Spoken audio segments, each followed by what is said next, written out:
almost did it again. I almost forgot to turn the mic on. What's going on, guys? What is going on? Happy Wednesday. We got a pretty cool one here. This is Dark Souls, the new core sets. This is going to be Tomb of the Giants. I did not play the original. I have no ties to the IP at all. I played a little bit last night. It's kind of why I pushed back. I was supposed to do the playthrough last night. I didn't get around to the rules until last night, so I pushed it back to today. But we're going to go over a few things. But what's up, everybody? We got batteries not included. Dark Souls is literally my favorite board game. It's so addicting, and I own all the expansions. I get the minimal hate because of grinding, but I love that aspect. Leveling up and cool boss battles. Well said, my man. And we got Curtis in the house. What's up, Curtis? How many board games have you played, batteries? Good question. We got Rufus in the house. What's up, Kurt? What's up, Curtis? He says. What's up, Andrew? What's up, Rufus? Magic Rufus in the house. Yeah. Okay. So first off, can you guys see? Is the board decent? Like the visual?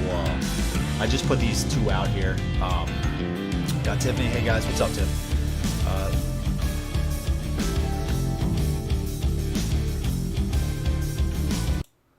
My God. My God. Music is cranking.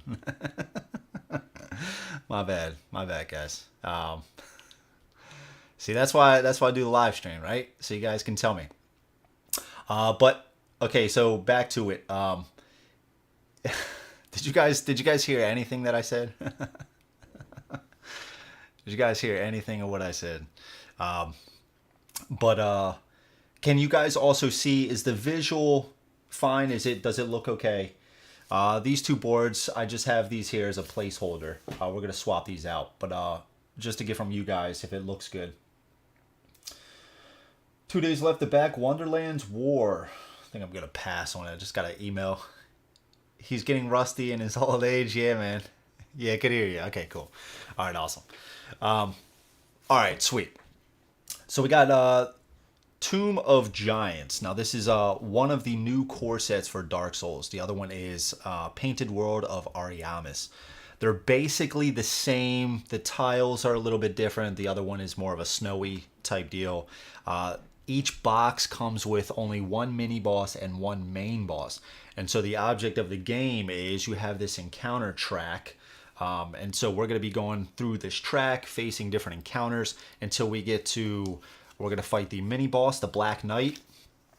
That is a definite has to go here if you only have this one mini boss. And then we have the Gravelord Nito. So this is going to be the final boss that we're going to face at the end.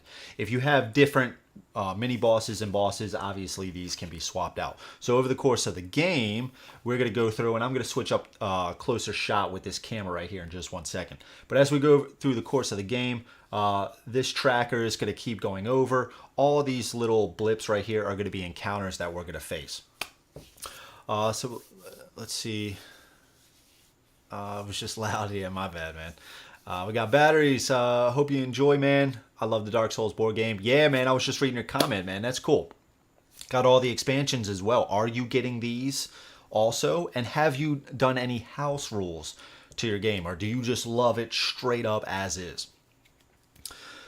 Okay, so we're going to be going through the encounters. Over here, we have some treasure cards that we're going to be getting as we go on. Over here, we have an event deck. So after we complete an encounter, we would draw one of those cards. We'll get to those when we do. We have our player board up here. We're going to be playing as the Pyromancer. We come with starting equipment, 2 weapons, a shield, and a garb. In our backup slot, we can hold 2 different things. Right now we just have our hand axe because as the Pyromancer, we have this pyromancy flame. We can do a little bit of magic stuff, which is pretty cool. On our board here, we have a heroic power. We have 4 slots for different tokens, which we'll go over in just 1 second. We're just going to do a real quick overview. And down here we have our endurance bar. So as we use attacks and move around the board, we're going to get these tokens called stamina tokens. And then when we get hit, we're going to get wounds, and those are going to start basically back here and work their way this way. Stamina is going to start here and work its way this way. One of the changes that is in this game is, I think in the original, right when this was fully filled up, you died. In this game, it can be filled, but as soon as you would have to place one more, that's when you would die. We have a spark token here, which we'll go over in a second. We have our stats here, which is basically used for equipping different items and stuff like that. Strength, dexterity, intelligence, and faith. We have little punch outs on those boards. I'll tell you what, why don't we just flip do the side shot. So on this board here, you can see there are some stats here. Now, one thing I want to talk about quick, an annoyance of mine when I was playing the game is, I guess these boards are a little bit different than the original. So in this, what you're supposed to do, you can see these stats. These stats are gold and are base, right? And again, this is for equipping different stuff. As we level up, use souls to level up. Let's say we wanted to take strength up to tier 1. Well, what we would do is we would actually punch this out, flip this around to its gray side, put this back in, and then we would flip this one. Okay. I don't even know if I fully punched out the pyromancers. And then now we would flip it, and now that is gold, as you can see there. I don't like that. It's not as bad with the stats because you're probably not going to be doing it that often, but you're supposed to do it here as well. Now, we got these tokens here. These boots are the stamina. These 3 are the skulls for the wounds. So, as we use attacks, let's say we want to use the 4 stamina attack. Well, you're going to have to do this every single time, right? Punch these in, right, as you get wounds. And then at the start of your turn, one thing I believe is different in the new game is you remove 3 stamina instead of 2. So then we would have to remove 3 stamina. Now, if this is laying on the board, you're going to have to pick this up and punch it through, right? Or up, whatever you want to do, and then just remove the tokens. That is annoying. That is super annoying. So I believe in the original they had a cube system. So I actually got the cubes from Tainted Grail. We're going to be using some purple for the stamina and red for the wounds. Now we could use red for both, but you can't remove wounds as easily. So I want to be able to tell what exactly is stamina when I'm removing it. Also for the stats, instead of punching these things out, I have some tokens from Oathsworn that we're going to be using, and I'm actually just going to place these on top just like this to where we are. I'm just going to place all these on top. So as we go on, I'll just be able to move these down and stuff like that. Because the next problem is the numbers are actually printed on those spots. Like if they were just printed maybe like right above, then we could use a cube system and place it in there, but they're not. They're on the little token itself. Let's see. Let's get into some comments. This is our mini right here. The minis are nice. Some of these guys, I mean, they're not on by much, but they are a little, they feel a little flimsy, but, you know, kind of to be expected. Let's see. There's a boss in the video game that shows up right before Nito called Pinwheel. Is that in this box too? It is not. So the only ones we have is the Black Knight. Black Knight, this guy looks super cool. So this is the mini boss. This is the Black Knight. And then we have Nito, which is the, or Nito, however you say it. Again, I don't know the game, so I don't know if I'm butchering the pronunciation. But then we got this guy right here. This guy looks badass. So out of the two new core sets, just by this guy alone, I would get this game. Like this one. Just because of this guy. He just looks absolutely epic. Let's see, what else? Yeah, another annoyance is you got these tokens, right? And as you use them, you got the flask here. Crap, I'm forgetting the name. I'm like talking, so I'm now forgetting the name of stuff. But we got this for luck. So as we use this, Now you can see it has been spent. You can see the difference on those. I'm gonna have to look up the name. I already forgot the name of it. Damn it. The rule book is pretty good. Estus Flask.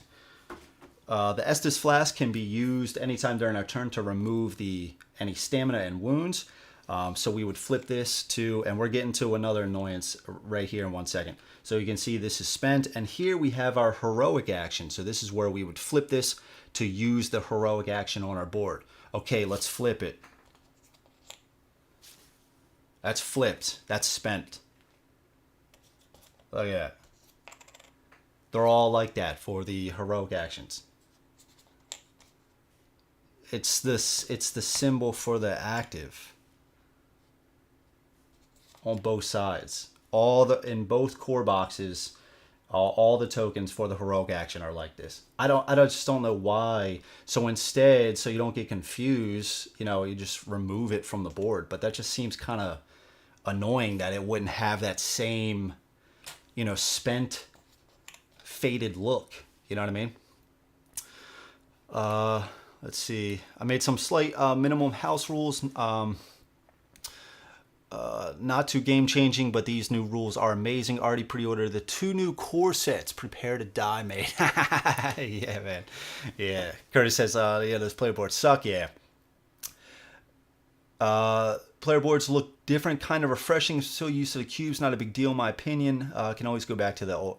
Yeah, and that's what I saw. There was this other guy, man, I meant to get his channel link, but he did a fantastic overview of the new core sets. He likes the original game too. I'll have to put a link in the description below, but I highly suggest you check out his video.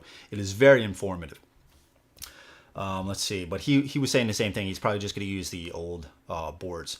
Won't be needing those Tainted Grail cubes anytime soon. Yeah, the board is so bad. Flipping switch, punch it again, make me not wanting to play it.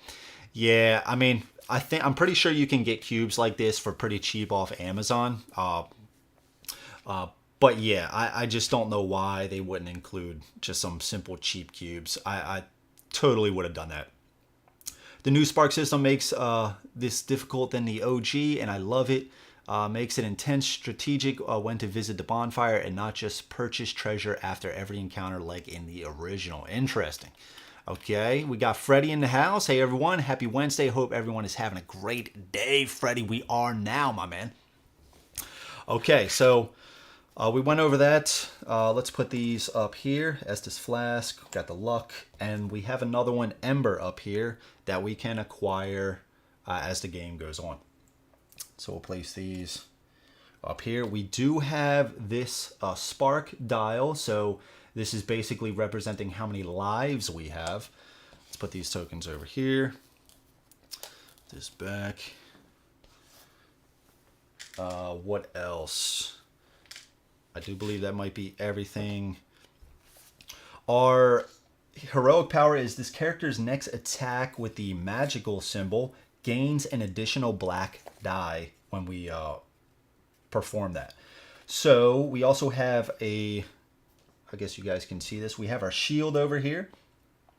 So we can use that to block 1 physical damage. Okay, it doesn't allow any dodges. Now, one difference in this game is you actually roll dodge dice and defense dice all in the same roll. You don't choose, I guess in the original you actually chose whether to try to dodge or block. In this case, you just roll them all together. And so if you were able to dodge, great. If not, maybe the defensive dice can help to block some of that damage. We have a Pyromancer Garb here, so we can actually roll 2 dice to defend against magical attacks. So that's pretty good. We have a Hand Axe. We're going to have this in the backup at first. For 0 stamina, we can roll 1 black dice, and for 3 stamina, we can roll 2 black dice. And then we have the Pyromancy Flame, which I'm really going to be trying to use on some of these skeletons. Because it seems like most of the enemies in this box are skeletons. And they seem to be a little bit weak against magical attacks.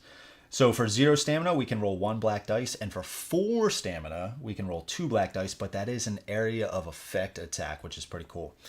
And then on this garb, we do have 1 dodge die that we're going to be able to roll. We have our enemy behavior cards over here. We'll talk about everything else when we get there. And I think with that, we are ready to rock. Very popular house rule that everyone does to reduce grinding and time is skip the encounters you've already completed without using any of the 3 character tokens and gain the souls as usual. Interesting. Interesting. Yeah, so that is one thing that they kind of still have here, is that as you face these encounters, we're going to lay these encounters out, so we'll complete the encounters, but if we ever decide to go back to the bonfire or die or something like that, we're going to have to, I guess if we die, we still go back to the bonfire, but we're going to have to do all those encounters again. Now, that being said, I don't know how much of this I'm going to play. I don't know if I'm going to be able to get to Nido or Nido within a little imaginary time amount that I'm giving myself. I don't want to go to like 1:32 in the morning, so I don't know how long we're going to be at this. My hope is to basically just get to the Black Knight, fight him, and that way you can kind of see how boss behaviors work as well. And then that would be the same thing, after that we would just go down the track. Now, one of the cool things about after you fight and defeat the mini boss is you can flip this card, and now this acts as a shortcut. This is the new bonfire. So if we now die past this point, we don't have to start all the way over and then do everything else. We can start here and then go to Nido, whatever it is. Okay, so that being said, let's just start shuffling, and then we'll choose some encounter cards, and then we'll get rolling. We'll get rolling. But yeah, I guess that was the biggest complaint, right? Is the that part is true. That part is true. So the mini boss. Well, he's still got boss in the name. That's my hope for tonight. I mean, depending on the time, right? Depending on the time. If you use an Estus, Heroic, or Luck token on that encounter, then you have to repeat it because that means you struggled with that encounter, so it can't be skipped. If you use the Estus,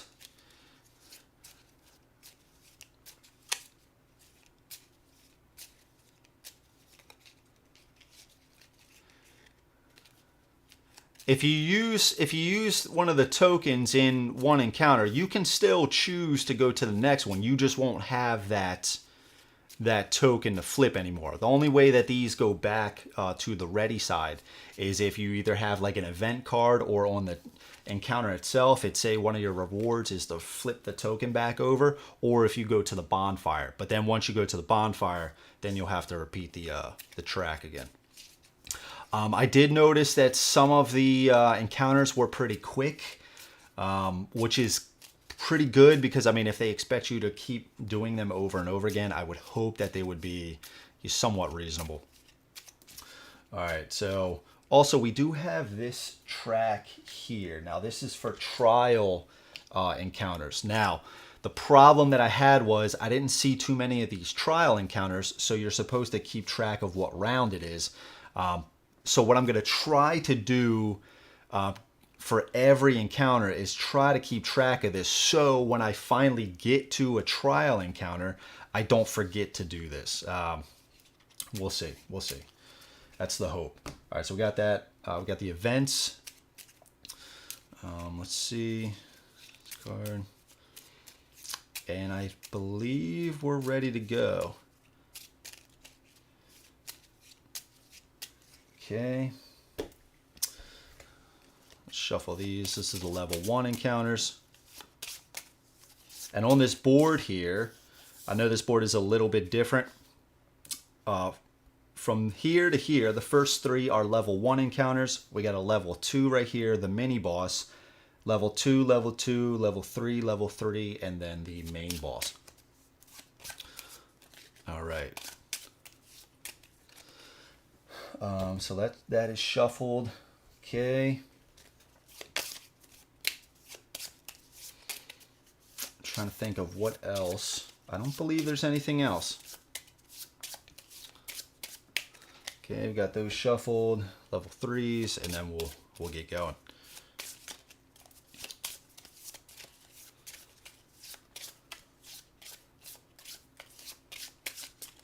Okay. All right. So what we do first is let's move this down. I like to put my guy here on this. So we draw 2 level 1 encounters, and then we get to take a look at both of these, and then we get to choose one of them. So on the card here, I guess I can show you guys this quick. Put this down here. We're not going to take a look. I'll read the next ones, but just so you guys can see. So right here on the card, I guess it's a little bit difficult. So we got some information. We got the name up top, a little bit of flavor text here in this. We got the objective, activate the lever 3 times, it says. And objective is to kill the necromancer. We got some rewards over here. Souls, we get a shortcut. That kind of sucks though, being already right there. I'll probably skip this one then, maybe hopefully find it a little bit later on the track. And then we got some special rules. This says when the lever is activated, respawn all enemies. And then the special rules over here, the giant skeleton soldier cannot suffer damage. And then so down here, you see we're only going to be using 1 tile for each of them. And then over here, it tells us what enemies are going to spawn and where they're going to spawn to. So out of these, I really like the shortcut. Let's do the giant skeleton. Let's do the puppet master. So we got to kill the necromancer. So let's take this off. We'll place this right down here. Right here. Let's move this out of the way. All right. This gets shuffled back in. So we need 1 tile. I actually played this one the other day. So the giant skeleton soldier cannot suffer damage, and we have to kill the necromancer. And the pain that this guy does is, obviously he's a necromancer. He keeps raising these skeletons up. So the cool thing about this is we can actually choose the tile. It doesn't matter as long as it kind of meets this criteria. So there's going to be a giant skeleton. They're going to spawn on this. You can see on the board, there's 1 sword and then there's 2 swords right here. And we got some terrain location nodes as well. So they're going to spawn on this one right here. So I could do something like this. They're going to spawn there. I guess to make it easier. Should I do something like that? I won on the encounter before, so I'm trying to like find the tile that I use. I think it was this guy right here. Yeah, let's try this one. Let's do this one. All right, cool. So we're gonna place our guy. I didn't choose the spot yet. So on this card, it says the giant skeleton soldier is gonna start on this level 1 spot, and the necromancer is gonna start here as well. Now 3 characters can be on a node at one time. And then we have 2 barrels. 2 barrels are each going to start right here. Now, if we don't, if somebody, a character, it can be an enemy or us, goes onto this node, those barrels are destroyed. If they're not destroyed at the end of the encounter, we get more souls. So we kind of want to keep those available or not destroyed. So he cannot be damaged. He cannot be damaged. Now let's kind of move this over. We can kind of look at, we got a giant skeleton soldier. We're going to need the skeleton soldiers because the necromancer is going to bring those up. And then we got the necromancer as well. So I'm going to place these in this order. Starting with, at the top, they got this number 7. So when they activate, the higher the number, the sooner they're going to activate. So the necromancer is going to be 7, skeleton soldiers 5, and the giant skeleton soldier is 2. Okay, so where are we going to start? Movement-wise, the necromancer is not going to move, but he can hit anywhere on the board. The skeleton soldiers, they're going to move once, and the giant skeleton soldier is going to move once as well. So when this guy spawns, or brings up somebody from the dead, they're going to start on the closest enemy spawn to us. So they're going to spawn right here after he goes. So what do I want to do? Do I want to just start over here? Do I want to start over there? Or do I want to just start Maybe here. Maybe we do something like this. Okay, let's just start there. Shortcut basically just says, like, if we complete that and it creates a shortcut, they give you a little token, which basically you just place this down on the board, and instead of starting at the all the way back at the beginning, you can start from the shortcut now. So it's a shortcut. Just makes it a little bit easier, so it's not as much grinding. Okay, let's start here. And let's just go. So Necromancer's going to go first. So he's hitting us with 3 magical attack. He can hit anywhere on the board. And then it has other symbols of who it would actually target if you have more players on the board. And it is an area of effect attack. It's going to hit everybody on the node. So let's get our dice. So he's hitting us right now for 3. Now we have the Pyromancer Garb. We can roll 2 black dice as defense. And we have our Pyromancer Garb also gives us a dodge. So if we roll this symbol for the dodge, the Necromancer, we only need to roll 1 symbol, and then we can actually dodge his whole attack. All 3 of these guys just have 1. So we actually dodge the whole attack. Now, the cool thing is when we dodge, we can actually pay a stamina to move closer. Now, I don't think we want to do that. I don't think we're going to do that. And even so, look, we actually blocked all that attack. So that's cool. So the next thing on his board is his card, he's actually going to raise a skeleton soldier. And like I said, they're going to start on the closest node to us. Oh, we got Tim. What's up, Tim? Evening, everyone. Good luck with the game, sir. Tim, thank you so much. Glad you could make it. Okay, so now it's going to be the skeleton soldiers since they're next up in line. So all they're going to do is they're going to move once, and they are going to push us. So the direction that we are pushed to just has to be away from the source of the push. So right now the source of the push is right here. So we can kind of choose which direction we go into. So we're going to be pushed. We're going to say we're going to go over here. And yeah, so let's stop right there. Now, when the skeleton soldier pushes us, he's actually hitting us with an attack of 2. So we're going to do the same thing. Now, the thing is, our Pyromancer Garb is better at magical defense, not so much at physical attacks. But we got our shield here, so we're going to roll 1 blue die, and we still have our 1 dodge. Dodged it. Beautiful. Look, we even got a 3. Woo! What is going on? What is going on? Okay, so since we dodged that attack, we don't get this effect of bleed. Even if we blocked all the damage, all that we needed was a 2 to block the damage, we would still have the effect placed on us. So nothing happens to us. And then now the giant skeleton soldier is going to go, and he's going to come 1 closer. He does have push, and then after that, he would do 5 attack. Thank you for the painting tips. My Metallic Sundrop Minis for Cry Havoc game came out great. Your suggestions were much appreciated. There you go. There you go. Okay. Now it is on to our turn. So at the start of our turn, we can swap out any equipment and anything with our backup. We also recover 3 stamina, but obviously we don't have any stamina to recover. So our only objective is to kill the Necromancer. Glad it worked out. There you go. All right, so the problem with the Necromancer is he's got a little bit more defense against magical attacks. So now we can only do an attack or interact with an object or move. We can only do one of those, or each of those things one time, and we can choose to either attack or interact prior to moving or after. So I think I want to just keep getting shots in at this guy, and then I think I'm going to run. So what if we do something like our Pyromancy Flame, we can hit, it has a range of 2, so 2 nodes away. That is the Necromancer. So let's do that. Let's spend 4 stamina. Costs 4, that is a lot.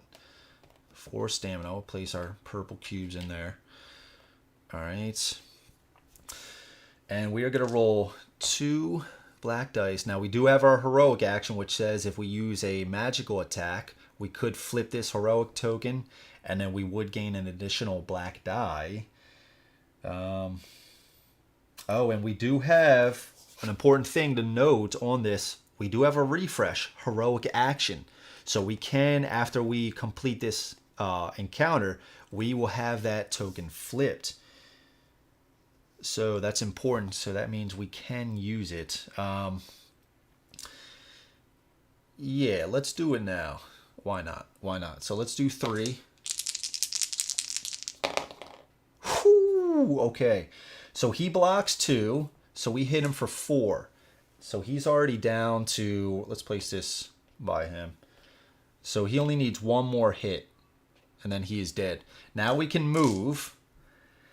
Okay, we're going to move 1 space over here, and then we can spend another stamina to run. I think I at least... Let's spend 1 more stamina to run here. Because I don't want another guy popping up here and also attacking us.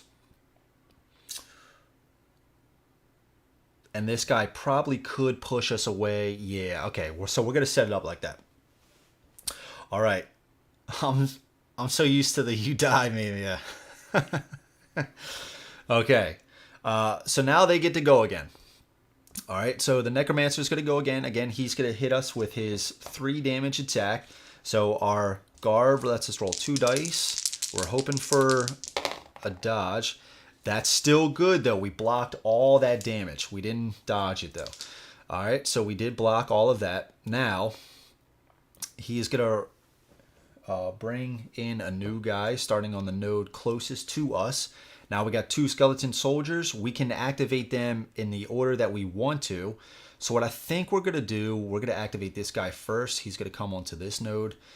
He's not going to do anything because he's not pushing us. They only have 1 movement. And then for the other guy, we're going to have him come here. He is going to push us. We'll have him come here. And then we got to take an attack. So he's hitting us for 2. We're rolling a blue and a green. Dodged it. Now we could spend a stamina. And since we dodge it, we don't get this negative effect. But if we spend the stamina and we go here, this skeleton soldier is going to come. And he's going to do 5 damage to us. So we definitely don't want to do that. And we don't want to destroy those barrels either. If we don't need to. Okay, so let's just stay here. This guy's going to go. And he's going to move once first. So he's going to come. Now here's the thing also. So since, like, you would think that this it looks closer, right? But all these nodes are basically adjacent to each other. So if they have an equidistant space, we can actually move them how we want to. So let's actually move them there.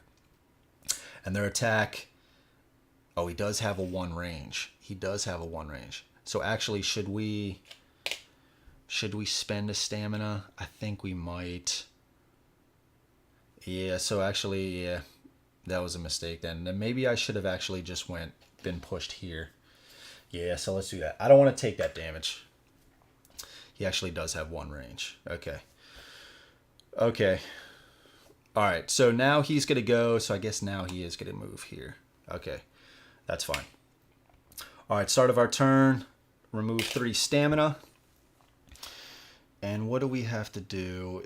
If we actually just go here, it's a risk, and then try to put a damage on him.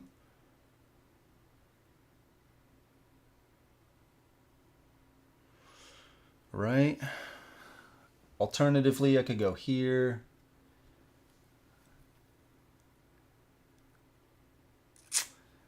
Yeah, I think that might be the play. I think we're going to try that.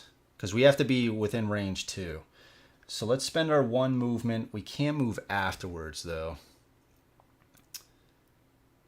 That's fine. At least we're away from those guys, right? So let's move there. Yeah. And we'll stay there. We're 2 nodes away. We'll spend our 4. We'll spend our 4 to do the 2. We just need to put 1 hit on him. We're 2 nodes away. Okay, we got it. We got it. So he blocks 2. We hit him for 2. So he is dead. Okay, sweet, sweet, sweet. Okay, so all we needed to do was kill the Necromancer. As soon as we do that, it is over. Death count number 1 looking imminent. No way, man. I got this. I got this. All right, so we have completed the objective. There are objectives that say kill all enemies. This is not one. It specifically says as soon as you complete the objective, it is over. So souls, we get a number of souls equal to the player count plus 1. So we get 2 souls. Those are going to go on our souls track here. We get the Skull Lantern. We search for that. Skull Lantern.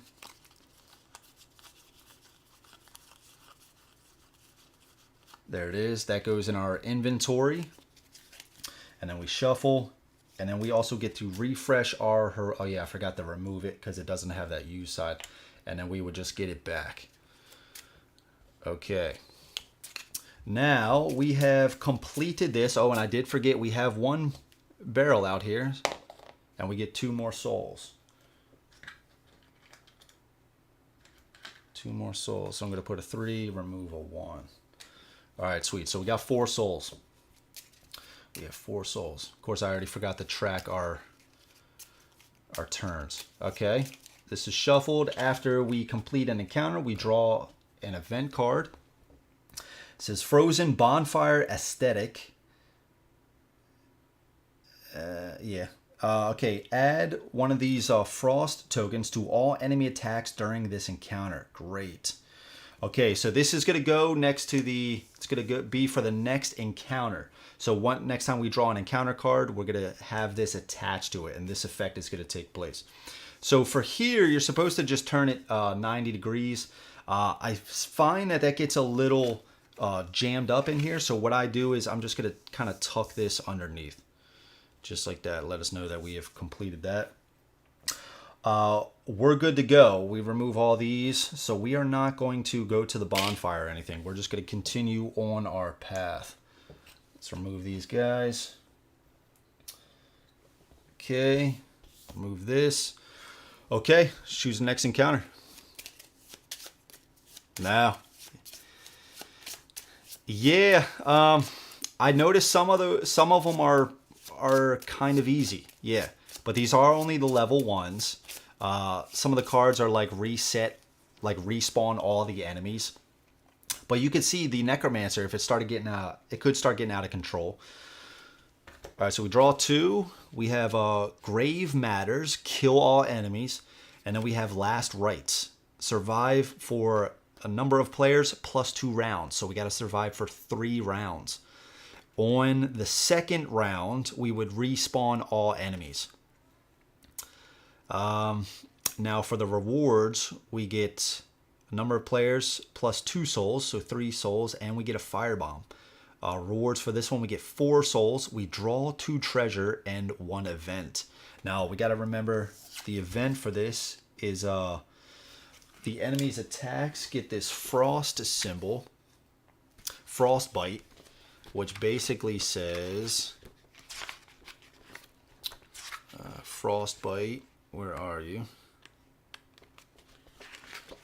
Still gonna forget a few of these rules. There is quite a bit. I do like the rule book though. I think the rule book is fine. It lays it out pretty well. All right, characters with a frostbite token recover 1 less stamina at the start of their turn. Enemies with a frostbite token reduce the value of their move symbols by 1. Okay. And it also says if the party completes this encounter, they receive a number of extra souls equal to the party plus 2. So we get 3 more souls. Discard this card at the end of the encounter, regardless of whether it was completed or failed. All right, so let's choose the survive for 3 rounds. Let's do that one. Survive for 3 rounds, and the enemies have frostbite attached to their weapons. Okay. So for this one,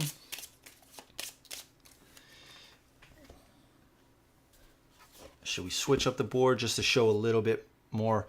I wish the detail on the board was a little bit better. It's not bad, but it's just like some of the areas are pretty dark. It just kind of looks, it can kind of look a little blandish. I was watching a video of the original. I guess some of those tiles look pretty cool. And the Painted World of Ariamis, that snowscape, it looks a little bit better than this, I think. Okay, so what are we doing here? Let's choose a different one. We got the boss tile here. Could start on this one. Got an enemy right there. Okay, so this special rules also says if an enemy is adjacent to the node containing the shrine at the start of its turn, it will move onto the shrine. If an enemy moves onto the shrine, the party fails the encounter. So the shrine is going to go on one of these tokens here. So we don't want to, I think we want to have a tile where that might be a little bit further away. If there are any. That's another boss. That one doesn't look too good. Maybe this one right here. Oh, it's like the same, it's the same one. That's fine. Okay, so let's do this. So we got a shrine. Shrine. And the shrine is here. Okay, shrine is going to go onto this spot. And one thing about these cards, I wish that they have, there's these symbols on here. I know it's super hard for you guys to see, but these two purple ones are different symbols. Let's see if I can show you on the close-up. Just one little thing I would like to see. Like you can see here, these two purple symbols are different. But even still in person, they are hard to tell the difference. It is hard. You really got to look close at this to tell which symbol it is here. I wish they either would have been a different color or it would have just been more pronounced. All right, so we got this set up here. All right, and then we got a tombstone on the other one, which is here. Now we can't go onto this spot with a tombstone, but we can be adjacent to it and we can use it as an action to look at the top card of this deck, the event deck, or the encounter deck. Okay, so then we have two regular skeleton enemies here and here. And we got to choose a spot. Let's see, we got Jason in the house. Yo, what's up, Jason? What is up, all you legends? Off work again tomorrow. I get to chill. There you go, Jason. Thanks for stopping by, man. And that's a good reminder. If you guys haven't yet, please click that like button. It seriously helps me out. And if you aren't subscribed yet, what are you doing? I do a lot of playthroughs and stuff like that. And if you do want to support even more, I do have a Patreon page. It is in the description below. Check that out if you do want to support even more. Thank you guys so much. Okay, so these guys, again, they're just pushing us. Let's get these out of the way. We don't need these for this scenario. So we just got the skeleton soldiers, and they're going to push, but their attacks also gain frostbite. So we recover less stamina. So we could start here, but again, if these guys start coming down this way, we don't want them to be adjacent to the shrine, because as soon as they go into the shrine, we lose. And we're going to have to track the number of rounds. The round will advance at the end of our turn. So do we want to just start here?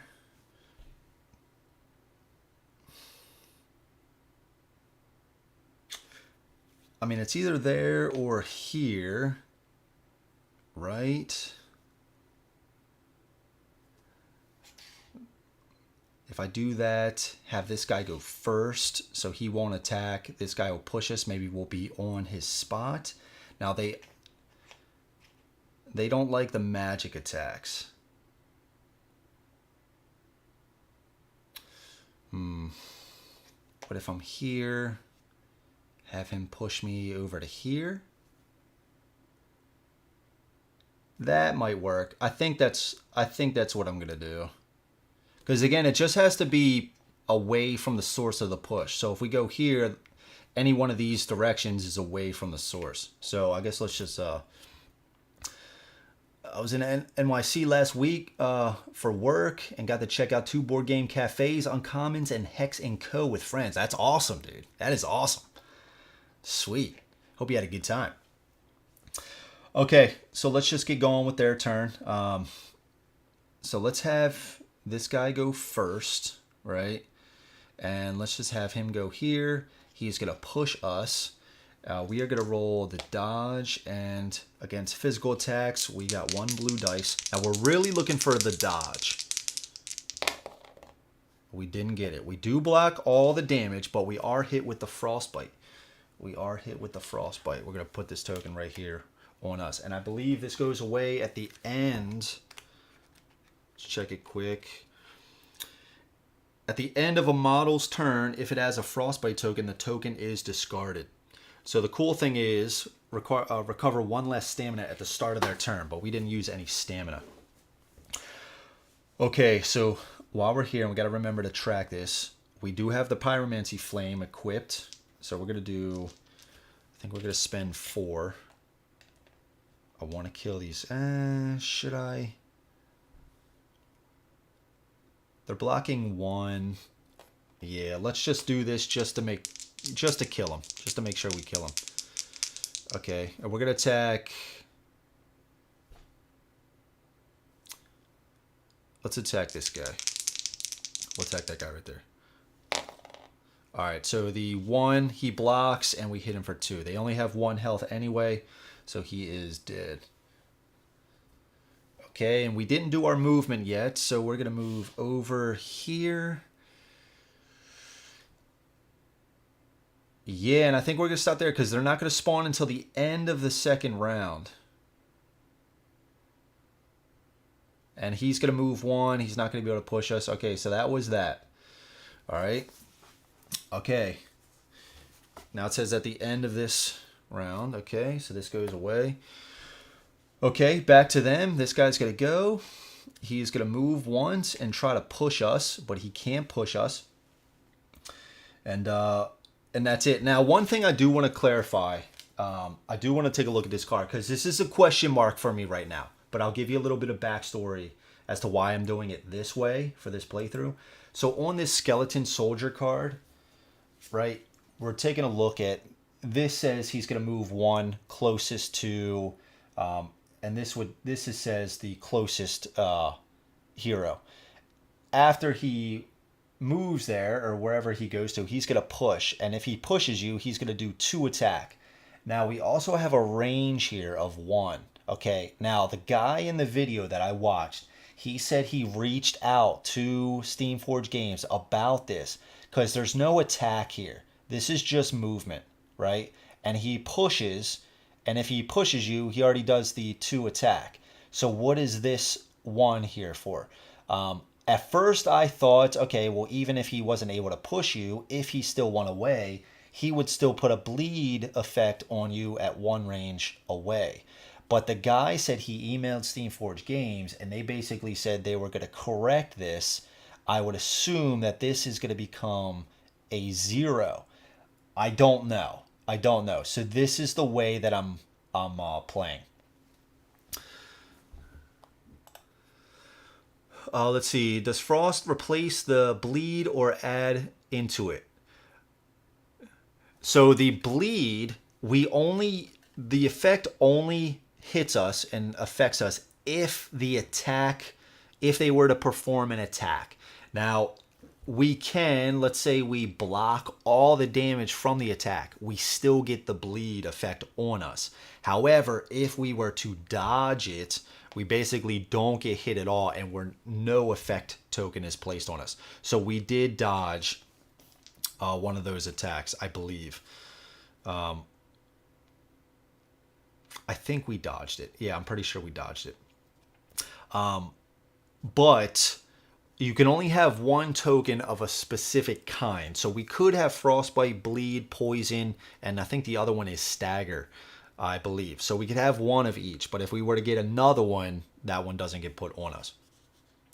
Okay, so we have that there. He moved. He wasn't able to push us. So now it's back to our turn. So we get to recover. We don't have the frost on us anymore, so we're going to remove 3. So now we can attack, and at the end of this round, they're going to respawn. So if I move back once,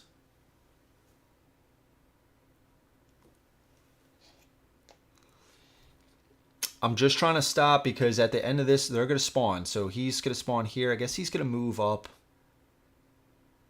I guess I could move into his spot so he wouldn't move over. But that is a special rule, though. So maybe I do just want to stay here. I got enough health, right? I got enough health. We'll risk it. We'll risk it. Okay, so we're going to attack him. Let's use our magical attack again. Alright, got him. He is dead. Alright, it is at the end of round 2. These guys are going to respawn. Okay, and we just have to survive to this round. Okay, so it's back to them. They're going to go. We're going to have him go here. This guy's going to go here. And we are going to go, or he's going to push us.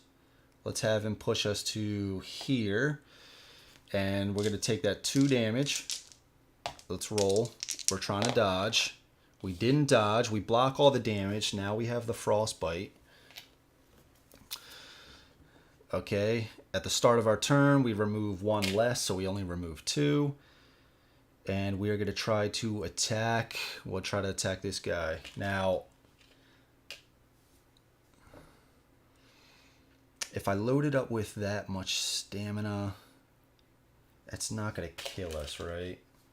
1, 2, 3, 4. We're attacking this guy. Alright, got him. He is dead. And that is... Okay, it says survive for a number of players plus 2 rounds. So 3 rounds.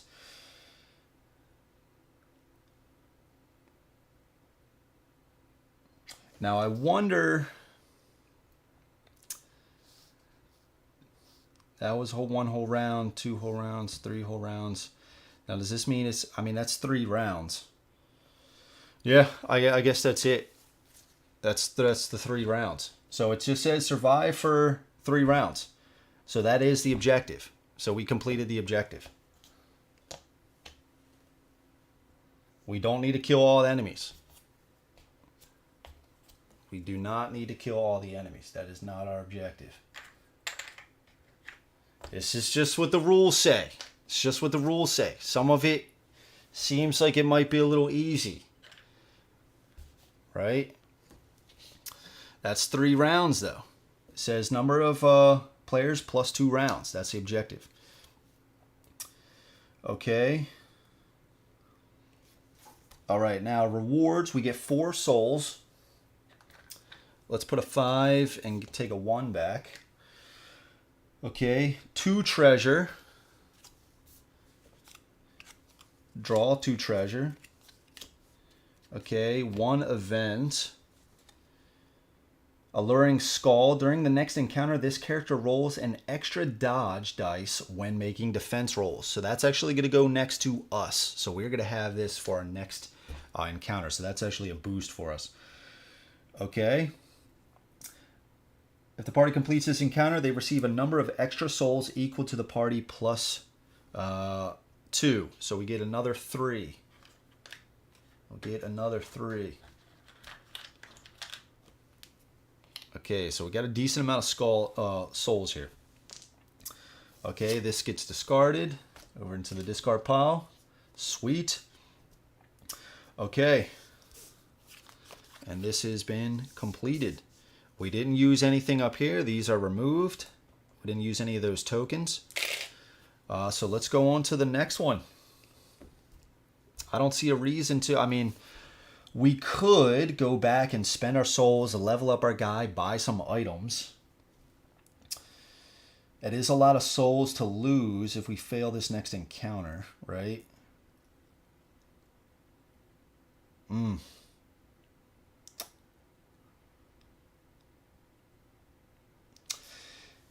Yeah, I mean, but they've been kind of easy enough that our gear has been working, and this is another level 1. So they're kind of going to be like this. Maybe I just get one more. It is a lot of souls, though. 11. I could have quite a bit of level ups. The first tier costs 2. Second tier costs 4. And the third tier costs 8. So we got 11. To purchase an item from the this, if we see the what is it called, the flame bender or something like that. Nah, it's not flame bender, whatever it is, but we can visit 2 people, the blacksmith and the other guy that lets us level up our stats. Now when we visit the blacksmith, we put out 4 cards from the top of this deck, and then we get to buy one, or buy as many as we want for 1 soul apiece.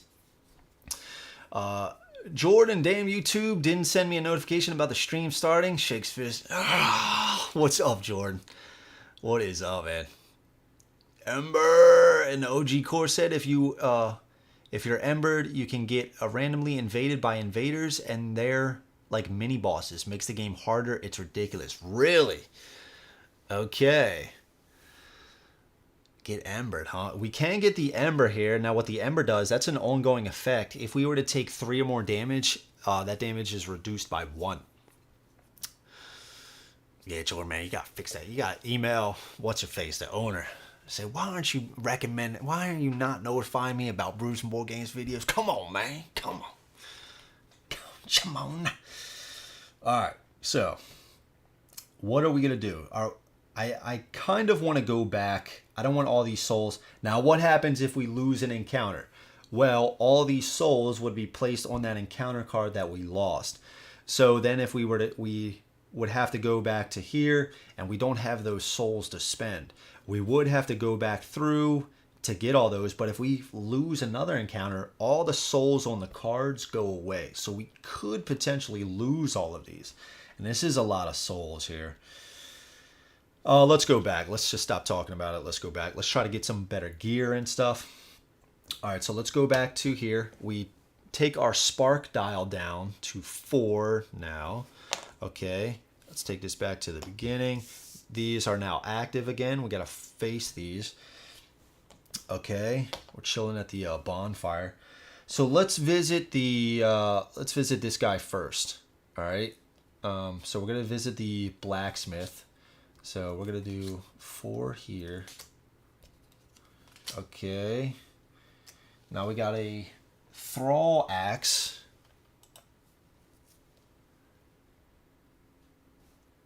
We got a thrall axe here. 0 range. We need 16 strength, 16 dexterity. That's doable.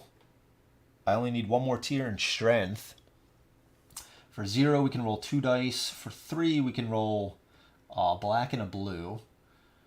It doesn't offer us any more dodge rolls or anything like that. We have a weapon upgrade here.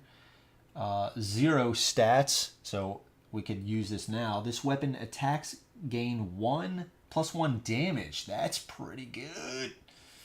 Titanite shard. We got the dragon scale weapon upgrade.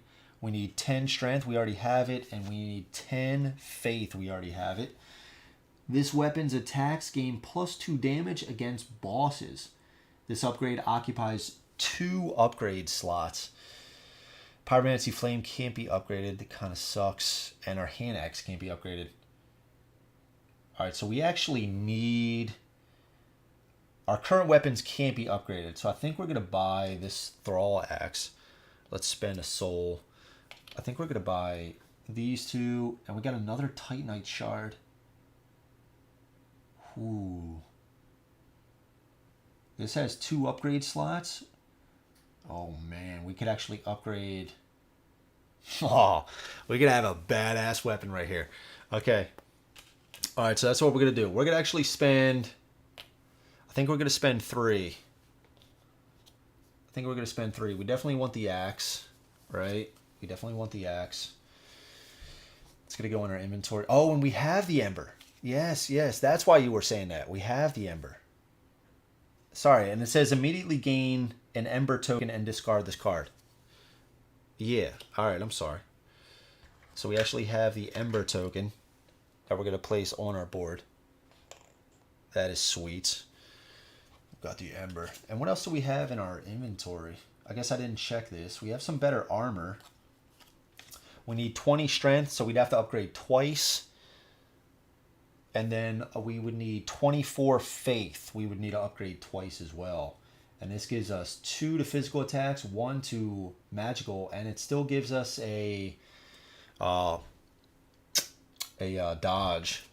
And then we have a skull lantern. Okay. Yeah, so let's do this. Let's buy 3. So we're going to buy the Thrall Axe and 2 Titanite shards. Whoo, yeah, baby. Dodge, dip, duck, dive, and dodge. Yeah, man. Thrall Axe is worth it, especially equipped with those 2 Titanite shards. Yeah, man. Because we can have 2 upgrades, as you can see here. We can have 2 upgrades. So each of these is going to be upgraded. We'll just slot it in right there. And we got a badass weapon right now. Whew. What's the Skull Lantern do? That's a new one. I've never seen that item before. The Skull Lantern. It is a weapon. 13 dex, 14 intelligence. It says for 3 stamina, roll 2 black dice. It's a magical attack. It says once during each of your activations, you may look at 1 trap token in this encounter and return it face down. Okay. So we can take a look at some traps. All right, so that's going to stay there. So we got the Thrall Axe. Now, since we're at the bonfire, we can equip. Now, can we equip? We cannot yet. We have to upgrade our character. Take a look over here. We have to upgrade our character. We only have 12 strength right now. So now we're going to visit. Let's put this. We put the items back on the bottom of the item deck. And now we go to the, I forget what the name of it is. It is the,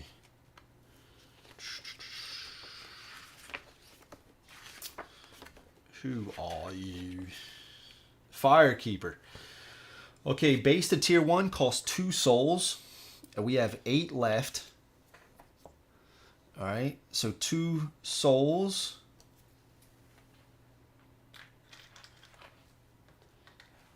So now we can equip our... Where did that weapon just go?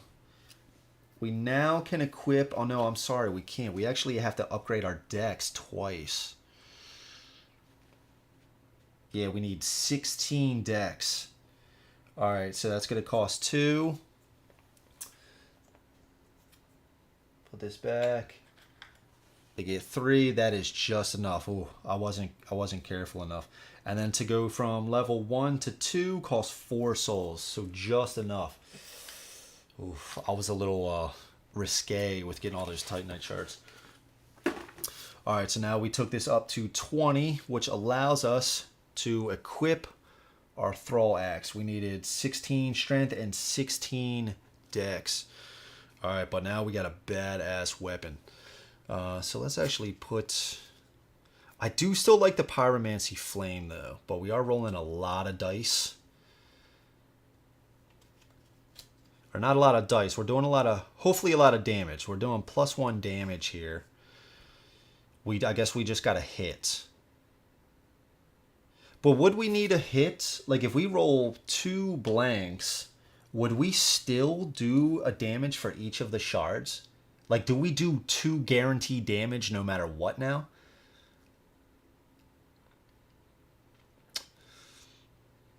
And we're going to keep this. We can have 2 slots in our backup. So we're going to have that there. Now, I don't think we can do the Sunset Armor yet. We need 20 strength, which we don't have. And we need 24 faith. So we can hold on to this maybe for another time. It goes in our inventory. Okay. Let's see. Can you sell items in this new core set? I'm not sure. I'm not sure. I don't think so. I think they all just go to the inventory. I don't think you can sell items for souls. Is that right? I didn't see anything about that. I didn't see anything about that. It says this is weapons attacks. Gain +1 damage. Yeah, I don't know if I roll 2 blanks, if I still technically hit. I'm not sure. I'm not sure. Okay. All right, well, let's just get going now because we got to go back through, right? So starting at the first one, it is 1 tile. Kill the Necromancer, so it's back to this one. All right, so we got the Necromancer. He's going to come on to this spot with the giant skeleton. Okay, and we got 2 barrels. That is not a barrel. Barrel right here. Okay, 2 barrels, and we're gonna go. Where did we go last time? I guess we went right here, right? Now it's a little bit different for us right now because now we can do a lot of physical damage, and that's what the Necromancer is weak against. We just basically have to get closer to him.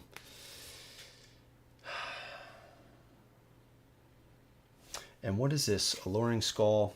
During the next encounter, this character rolls an extra dodge dice when making defense rolls. Okay. Let's put this on here so I don't forget. So, I mean, I could technically come up and just kill him with 1 shot, but I don't want to risk that, right? To be close to him. Now, I could just try to do a magical attack first, right? And we got to remember he's going to summon. We got the giant skeleton soldier and the Necromancer. Okay, so I think I want, at least for now, to come into this with the shield. Right? I can switch it at the start of my turn.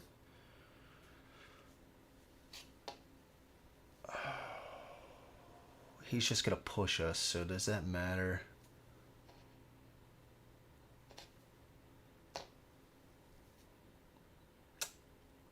If he comes down, pushes us over there. 1, 2. Now we're not in range. I guess. Let's just go here. Okay. All right, so Necromancer's going to go. He's hitting us for 3 blue, and we roll 2 extra dodge dice now. Or 1 extra dodge dice.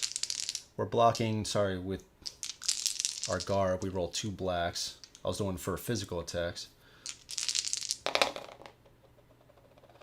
Okay, that wasn't a good roll, but so we take 2 damage. And he summons a skeleton. Skeleton's turn. Skeleton is going to go. He's going to push us. He's doing physical attack. We're rolling 2 dodge. There we go. Dodged it. So we don't take this effect. Now the giant skeleton is going to go here. I could run. Oh, yeah, he's got. Oh, yeah, shit.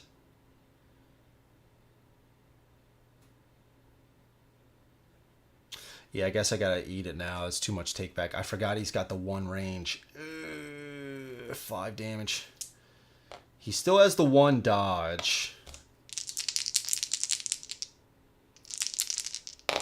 Alright, we dodge it. Whew. He's about to do 5 damage to me. Okay.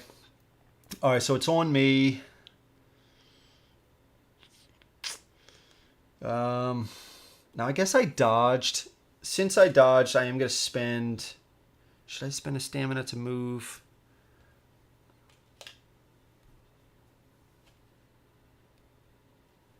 Yeah.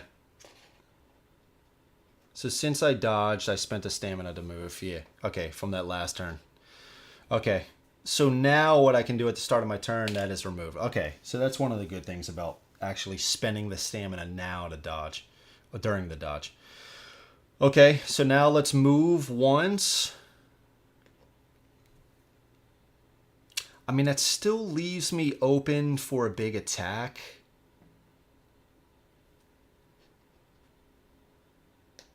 if I go here and I miss,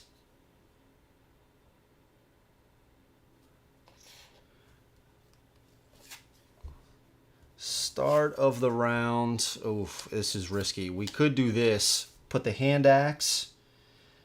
So we would roll 3 dice.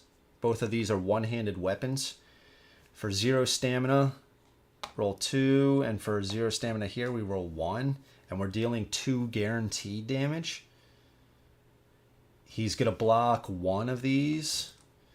I could pay 3 stamina.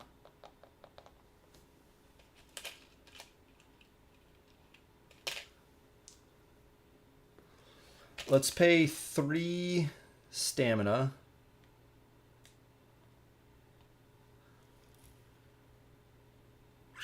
To do the secondary attack, which is 1 black and 1 blue. Or I could leave that and actually add an additional die from the hand axe. What's better, 4 black dice or 2 black dice and a blue? We'll go with this. Oh, we gotta move. Okay, so 1 is soaked up.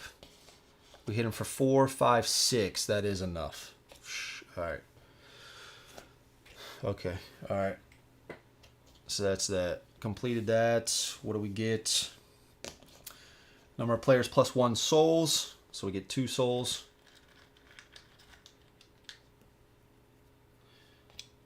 I guess we could have done our heroic action. Search the skull lantern. We already have it, so we're not going to do that. That is completed. Let's go to the next one. This goes away. We did complete that, so we do draw an encounter or an event card. Discard up to 3 cards from the inventory. Gain 1 soul for each card discarded.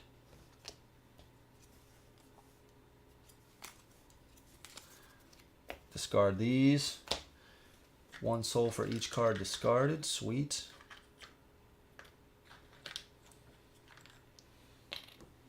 All right, so we got 5 souls.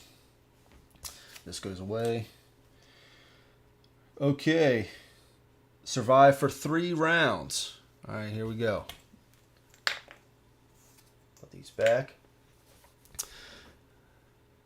Land at least 1 sword on your die. Okay, if you roll a blank, the Titan damage does not take effect. Okay, all right, cool, cool.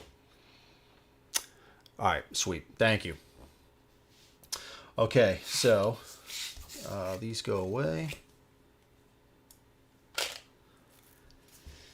And I did forget about, I haven't had the Ember token before, so that is probably something I'm going to forget about. If I do, again, if I take 3 or more damage in a single attack, it is reduced by 1. So I think we're going to stay here again, because this is the tile we used the last time.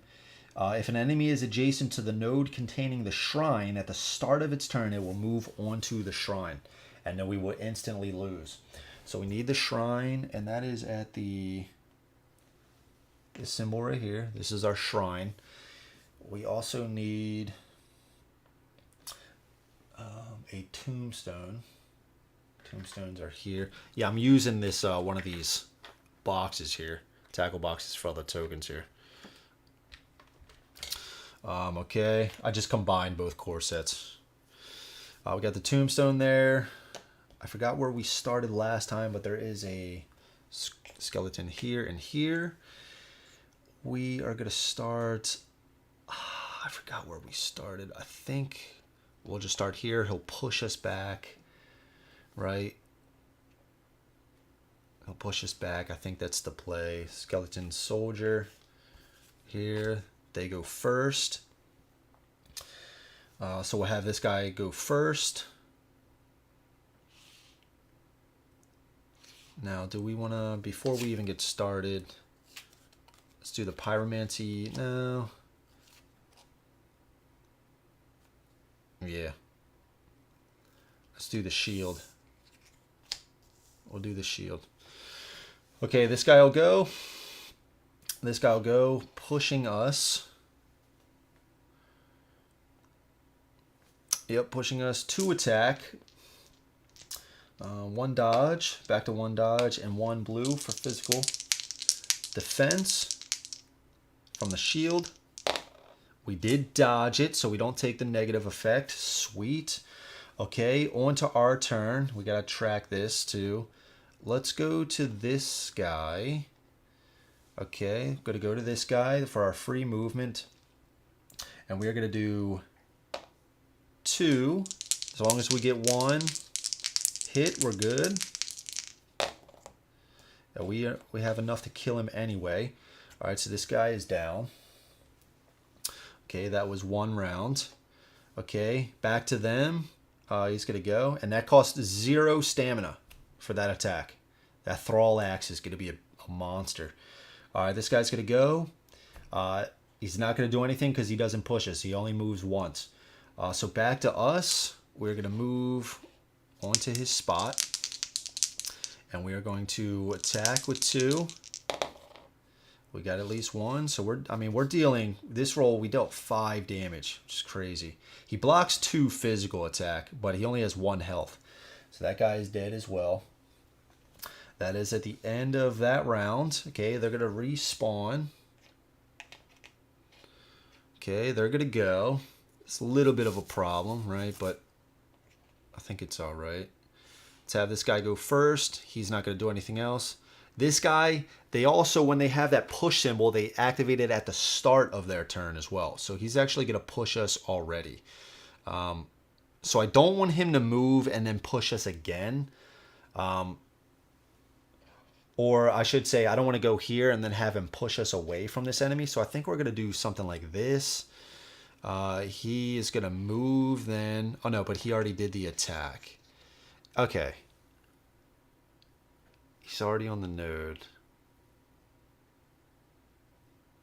So I'm a little confused then. So at the start, if they have this push, they push us. So he would do the attack. Now I don't know if then it means with this movement symbol, he would then move and then perform another attack.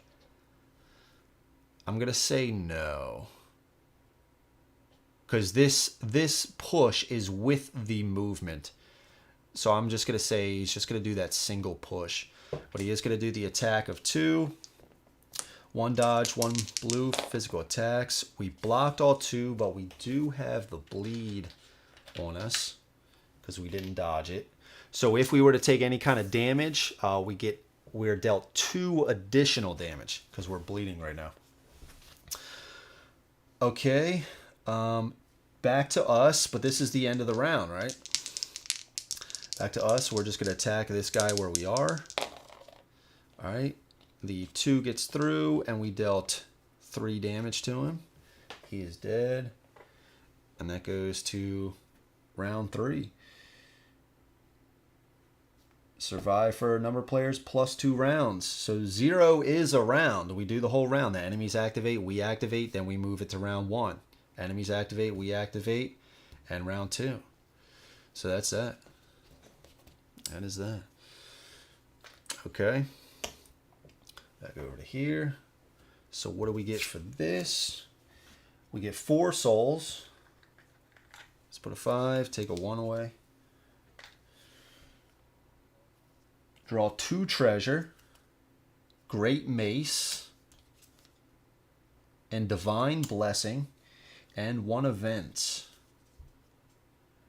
Draw 5 cards from the treasure deck, place 1 card in the inventory, then return the remaining cards to the bottom of the deck.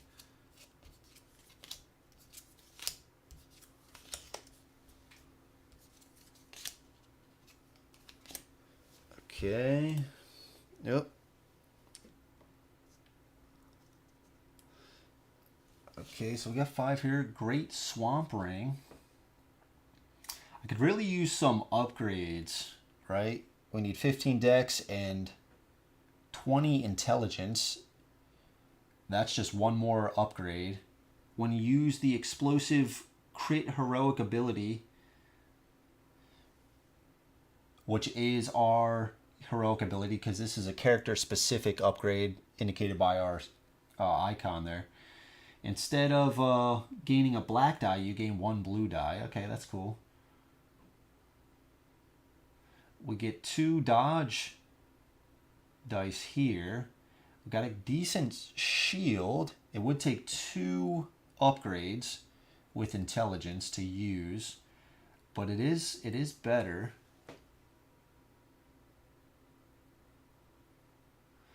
And it says you can equip this in a 1-hand slot if you have a 2-handed weapon in the other one. That's pretty cool. I think I might just get the shield. I might get the shield.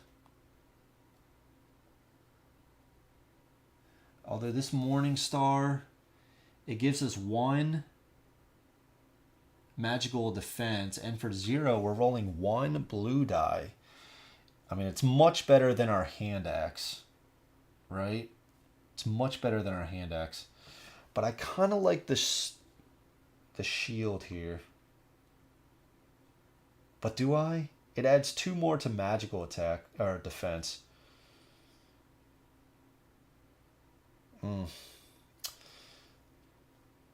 I think it's going to be the shield. 19. That would only take 1 more upgrade to be able to use that. Yeah, I don't know. What do you guys think? The shield or the Morning Star?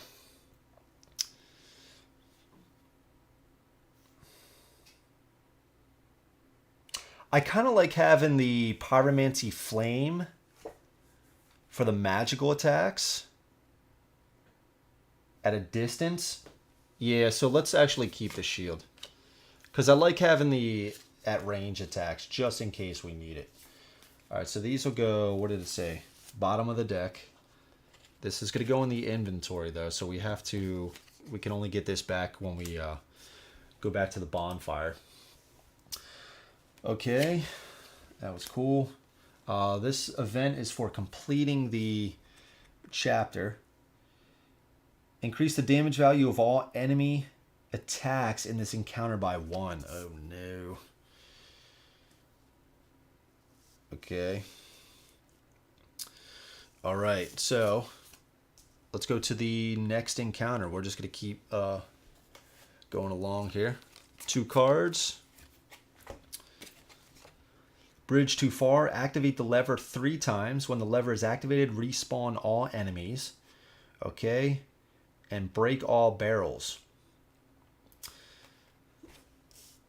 I do believe I didn't do the souls for those barrels there on the first encounter. I forgot, though. Break all barrels. Let's do activate the lever 3 times.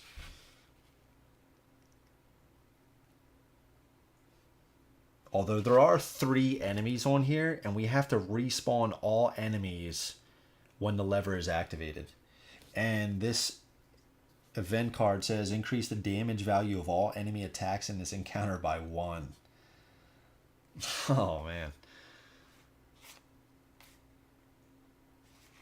So if we do break all barrels, there's only 1 enemy. There's all traps, though. During setup, place a barrel token on each node containing a trap token. Now, I guess I do have to remember the Ember. Maybe should I do the enemies? Yeah, dude. Screw it, man. Let's do the enemies, man. Let's do the enemies. Shuffle this back in. Ugh, this might be a little risque. But I mean, we got a really good weapon. All of our tokens are still ready to be used. We have the Ember token even. So we got to remember this. It's only 1 tile. Sure, should we just keep this?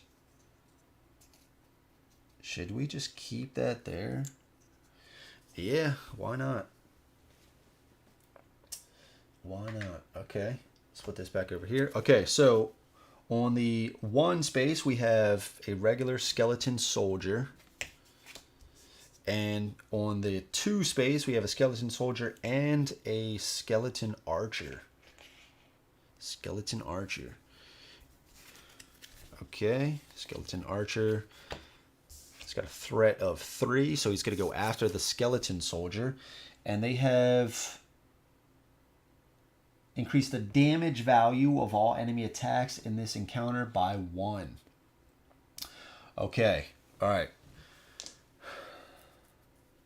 And we have a lever. We have a lever in here. Okay, and the lever is going to go onto this spot right here. So I'm going to actually place 3 lever tokens on that, and we'll just remove them as needed. Okay. All right, so where are we going to go? Again, this guy's going to come at us and push us. The archer has infinite range. We want to get to the lever, so these are starting nodes. We're going to start there. They're not going to be able to push us. We can still do our magical attack. Let's actually put... At the start of our turn, we can change this up anyway. Okay, so I just want to... Let's just have it like that. Okay. Alright, so let's get going. They're going to activate Skeleton Soldier. We can just start with this guy. That, nothing. This guy's going to move... We'll have him go here.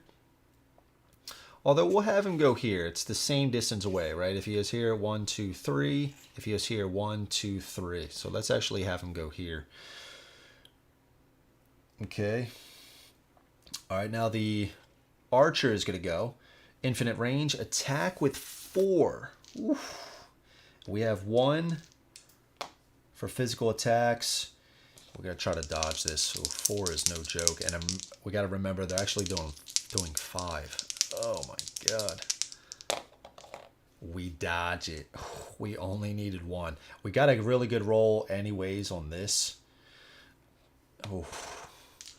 Okay, so we actually dodged their whole attack. So do we want to spend? Yeah, we do want to spend, right? We do want to spend. So we're going to spend 1 stamina to move away over to here. Okay, start of our turn. Remove 3 stamina. We're going to keep this right here. So let's do the Pyromancy Flame.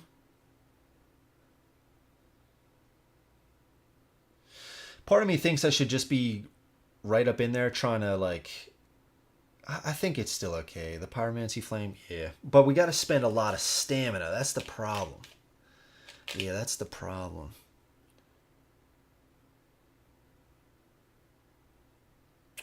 Sorry, let's say we didn't. Let's say we didn't use that to move away. Yeah, let's say we didn't. Let's spend our 1 movement to go here, and we're just going to...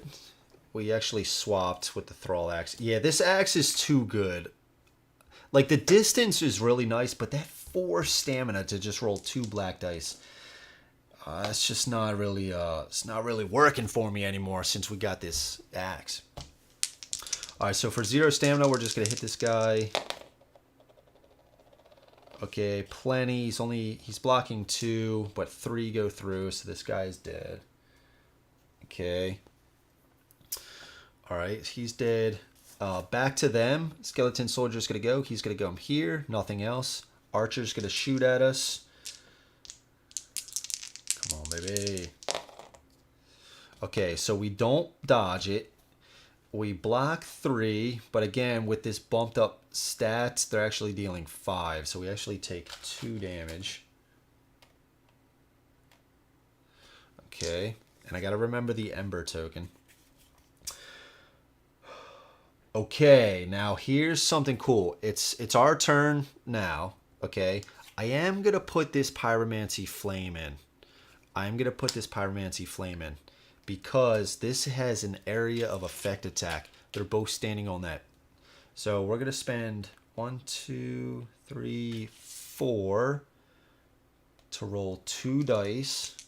Come on, baby.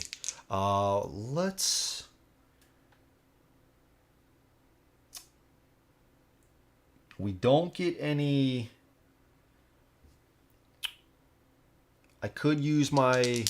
Now, let's save the heroic action. Alright, sweet.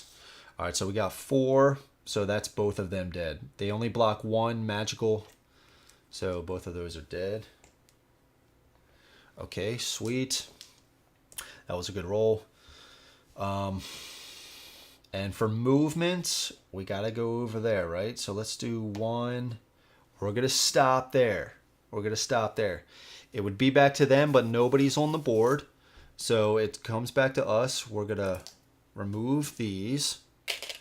All right. Start of our turn. Let's put the we'll keep that in. Let's move 1 over. For our action, we're going to activate this, removing one of these. They're going to come back onto the board.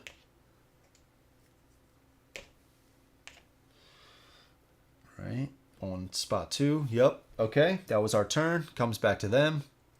Skeleton Soldier's going to activate. We'll have this guy come... I guess we'll have this guy come this way. And this guy will come this way.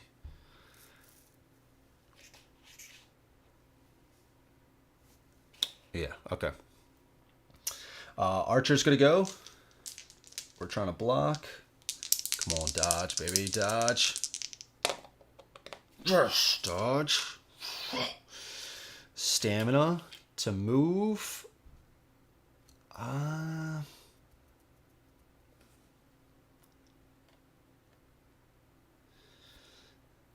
man, I don't know if I should or not.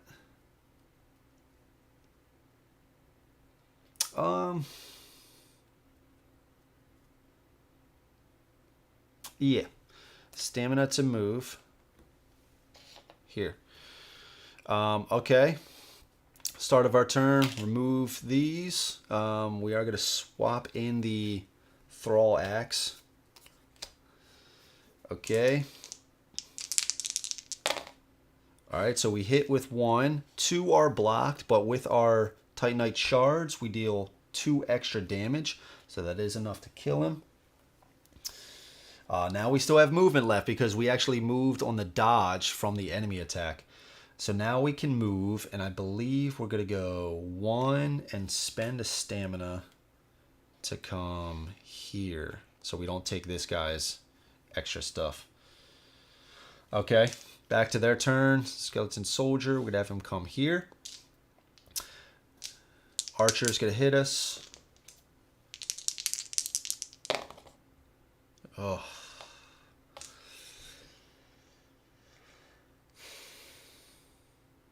Four damage.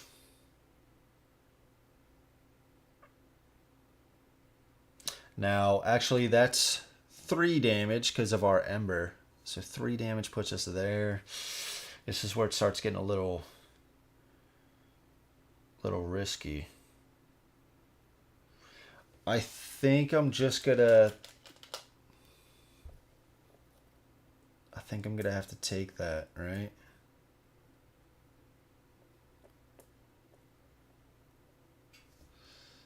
One, 2, 3.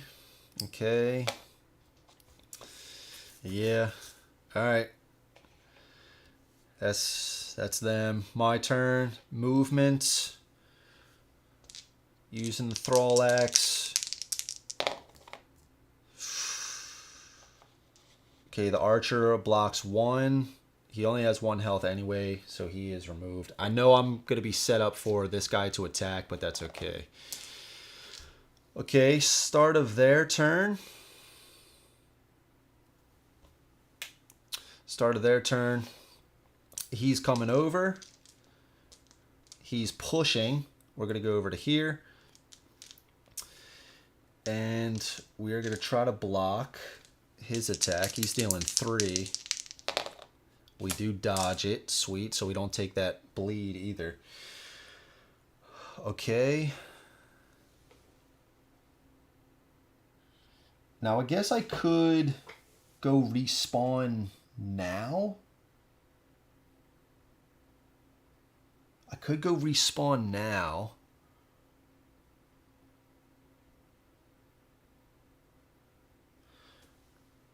If I move over here, activate that. The Archer is going to be the thing that's... I do have the flask. I might have to use the flask. Why I'm thinking about setting the switch now is because there's going to be another skeleton token here. They're both going to move. Maybe I can use my Pyromancy Flame. It's a lot of stamina, though.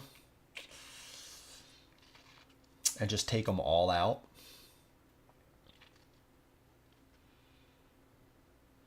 Jason, what's up, man? Greetings from Minnesota. What's up, dude? Skeleton move 2 away from you after... Skeleton move.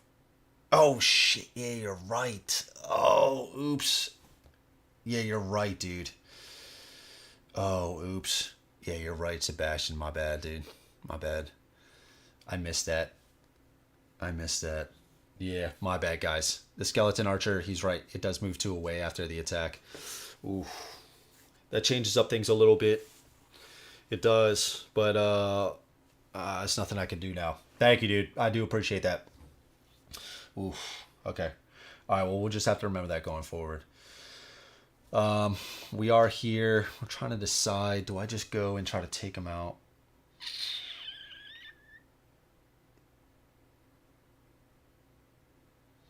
I mean, if I go here, they move. The problem is going to be the archer's going to attack again.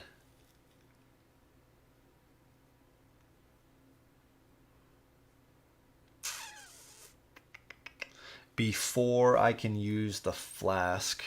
Because what I would like to do is go here, activate that. Another skeleton is on here. They both move to here. Use the pyromancy flame. Put 4 stamina on. Then use the flask. Yeah, man. I miss little rules like that, man, like all the time. Greetings from Bolivia. Nice. Awesome. Welcome. Okay, so I mean it's either that or I just go here and try to take him out, right? And then I could just decide later. Yeah, okay. Let's just move here. Use the thrall axe. Roll into.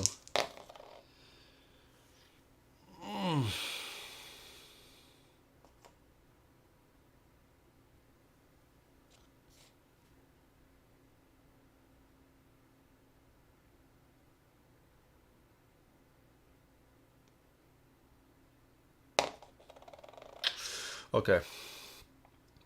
So I got the 1 hit. I do have 2 Titanite shards that deal an additional damage, so I'm dealing 3 damage. 2 are blocked by the defense of the soldier, and he only has 1 health, so he is dead. I did have to use the luck token, though. Ugh. All right, their turn. Nobody's on. My turn. I don't have any stamina. So I think I'm actually 1 movement.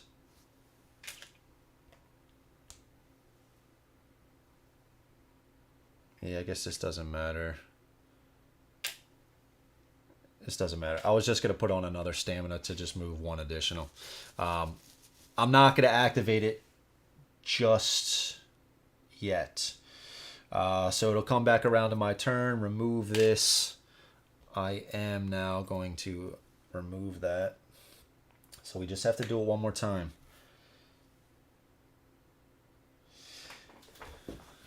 Okay. So we just have to activate it again.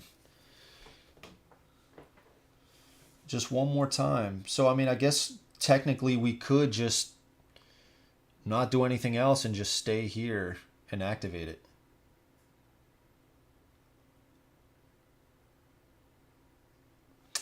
I forgot if the rules say like you need to move off and then back onto it. I don't think so, though. Okay. All right. So let's respawn them. Archer. Back here. All right. It is their turn. Skeleton soldiers are going to go. Okay. Archer is going to go. So we 1 blue and 1 green. Come on, baby. Dodge it. Dodge it. Okay. Now he's going to move 2 away. So he's just going to move 1. It is important to note, if they are on a node and they couldn't get any further away, they won't move. Okay, cool. That's it. And I guess we just trigger it again. Why not? Right? Let's just trigger it again for our action. Activate the lever 3 times.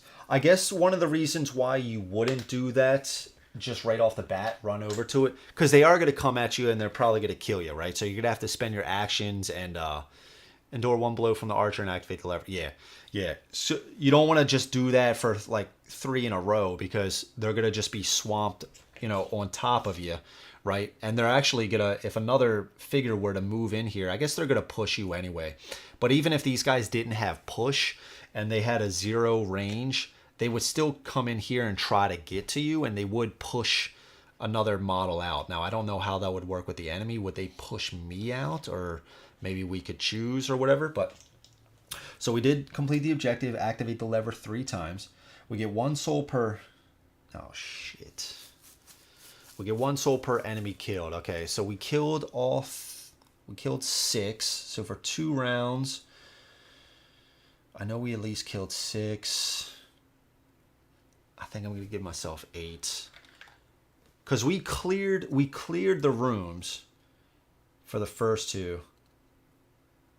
Killed it, activated the lever, spawned again, killed it. It's probably more than 8, but I'm just going to give myself 8 because I forgot. I should have kept track of that. Man, little shit like that, dude, I forget to do. Okay. 1 soul per enemy. Now, what does this also do? If the party completes this encounter, they receive a number of extra souls equal to the party plus 2. So we get another 3. Okay. Get another 3. So we're getting a lot of souls here. Oh, this will go away. Okay. This is now a shortcut. So now we get a shortcut here, which is pretty cool. This was over top of this. Let's bring our figure back out here. Okay, let's draw an event for completing the encounter. After completing this encounter, the party can purchase a treasure. So this is going to go on the next encounter that we face. And these are going to be level 2 encounters now. Okay, so the only token that we have flipped is the luck token, which is good. These can be removed. I do like our weapon still. I think it's all right. We do have a lot of souls. We do have a lot of souls here. 11, 15, we're at 20 souls. We're at 20 souls. Oh, well, why not just go back now? This is a shortcut now. Now, I guess I would have to do this one again, right? The shortcut just means you come to this one, and I would still have to start at this one. Right? It doesn't mean I could then go to here.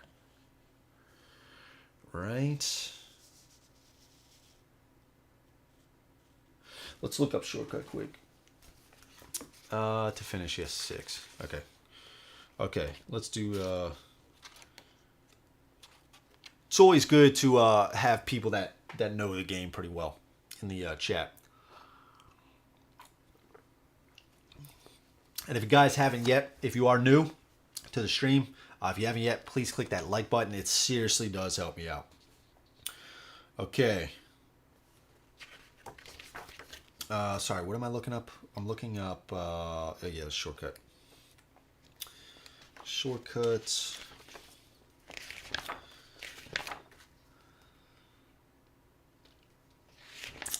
Shortcuts.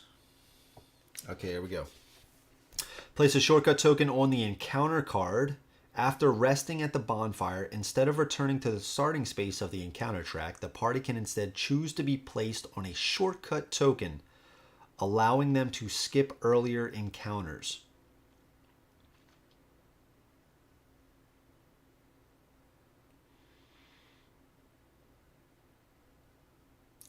Yeah, so I guess I would have to still do that encounter again, right? I would have to do that again. Nice, Sebastian. Yeah, so for the shortcut, it just says after resting at the bonfire, instead of returning to the starting space on the encounter track, the party can instead choose to be placed on a shortcut token, allowing them to skip earlier encounters. So I do believe we would still have to complete this one, but that might not be that bad.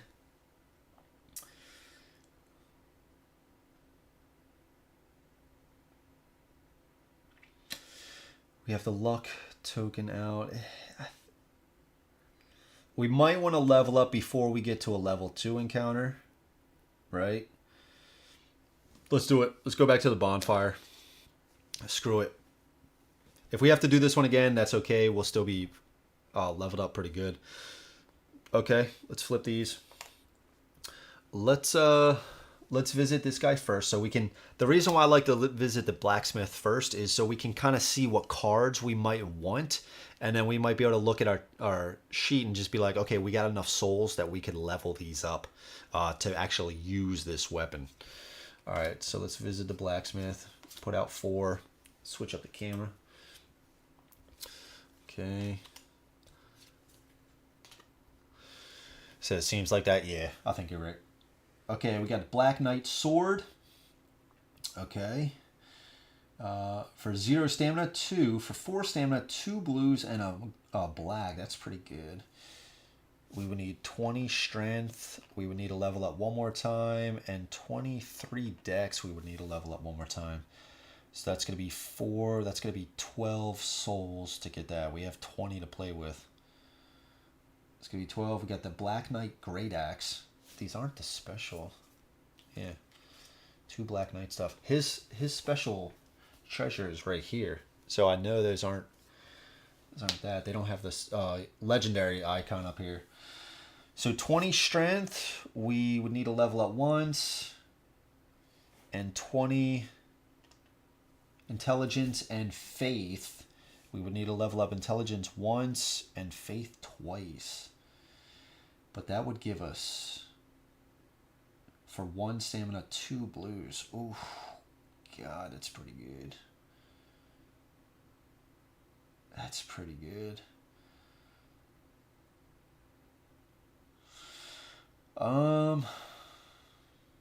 It's a 2-handed, so we could still use our shield here because the shield says you can equip this into a hand slot, in one hand while you have a 2-handed in your other hand.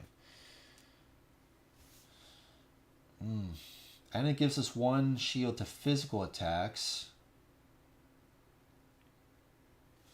Man, I don't think I want the Crescent Axe. I might get the... It's got 1 upgrade slot, so we could actually use one of the Titanite shards. Put it in there. For 1 stamina. 2 blues. That seems pretty good, right? That seems pretty good. Let's see.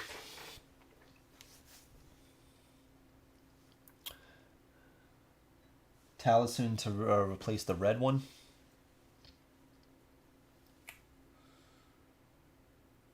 Oh, it does. It is 3 range as well. And it only costs 2 stamina for 2 black dice. And yeah, you're right. It does give me a dodge as well. Okay, so let's do this. I think I might buy this Great Axe. I mean, this Thrall Axe, though, right? For 0 stamina, we're rolling 2 black dice. And we got the 2 Titanite shards. So I could put a Titanite shard on this Black Knight Great Axe. For 1 stamina, rolling 2 blues. I just think that's better.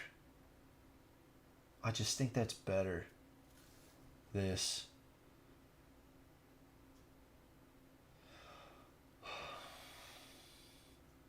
And it is going to give me a shield. A black dice for defense. Yeah, okay. So let's spend... But what do I need for that again? In order to use this? Oh, I need 31. Ooh, I need to level that up. Ooh. I need to go to tier 3 with that. So I would need to pay 2, 4, so 6 plus 8. 14. I need to spend 14. And then if I'm going to go with the Black Knight Great Axe, I would need to go spend another 4. So we're at 18.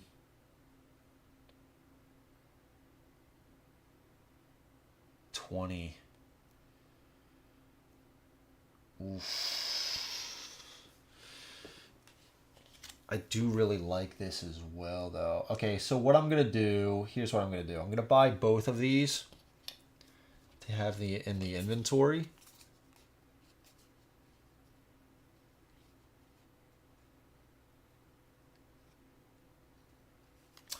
Yeah, I'm going to buy both of these to have in the inventory, so I'm going to pay 3, get 1 back. All right, I'm going to buy both of these, put them in the inventory. These I'm just going to go to the bottom here. Okay, and what I'm going to do now, well, let's go over to our hero sheet. Okay, so what do I need for the great axe? I need 20 strength, so I'm going to spend 4 to level that up to here. Now we got 26. We need 20 intelligence, so I'm going to spend 2. Turn this 5 in. Get a 3. And we actually need to level up faith twice. So we need to spend another 6. 1, 2. And that's okay because for the, what was the other item? I need to get faith up anyway for this talisman. So that works out. I need to get faith up anyway. So that was, what did I say, 6? I'm going to turn in an 8.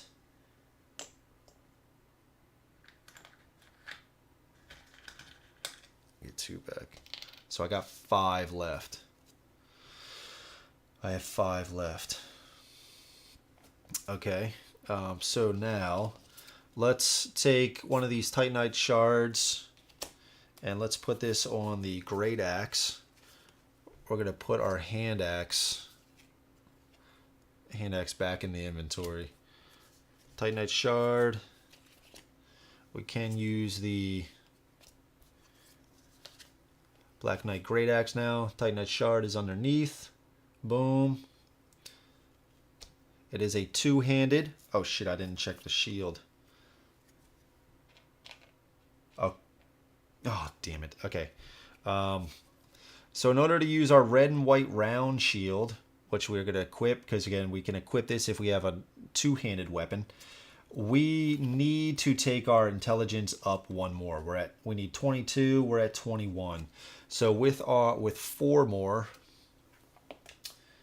we're going to take this up to here, putting this shield,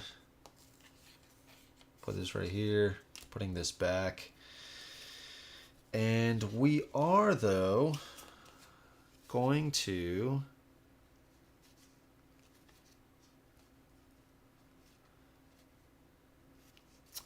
we also have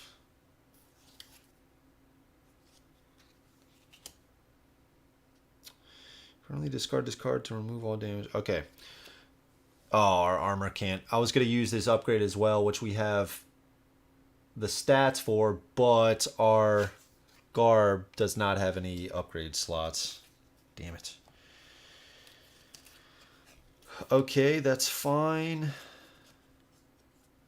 28. How much do we have here? We have 28. We have 21 there. We could put this great mace as our backup. Or instead, we could just do the thrall axe. Yeah, I like the idea of the thrall axe. Still with the... I could just do that.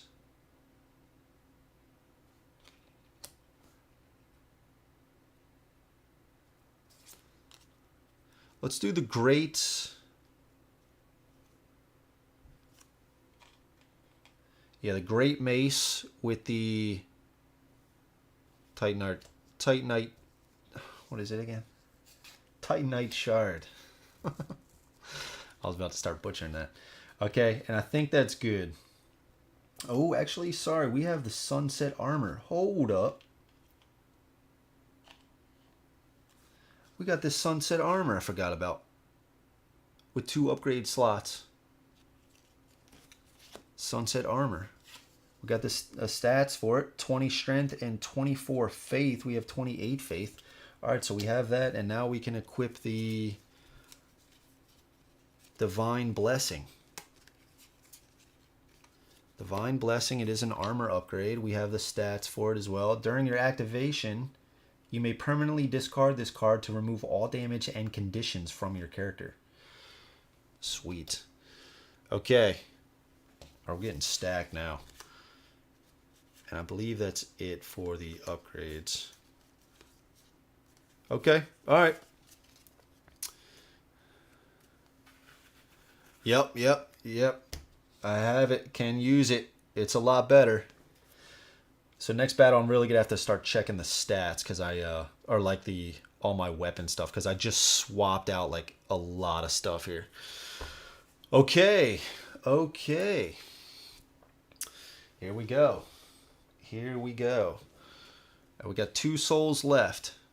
I think that was a really good bonfire turn. Okay. All right, so let's pull this one back out. We're going to start back here. We didn't take our spark dial down. So we're back to 3. Or down to 3. Okay.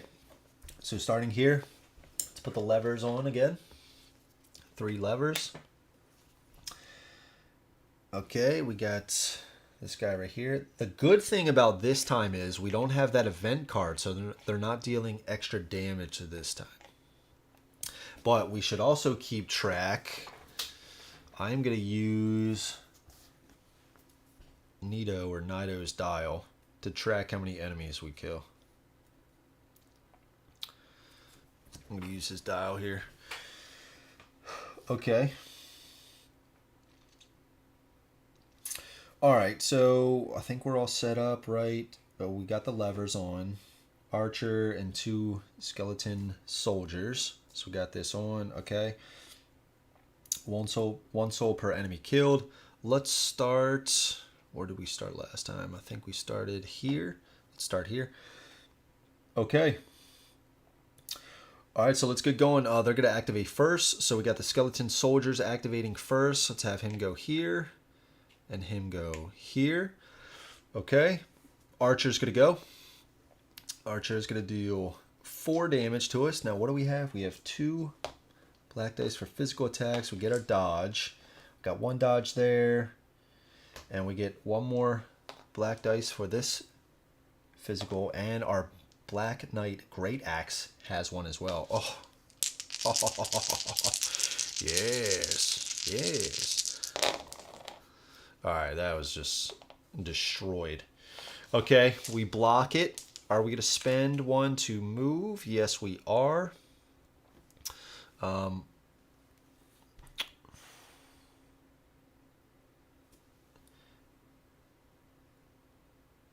think so, right? Oh, and it is going to move back. That's right. I keep forgetting. So 1 back here. 2, 3...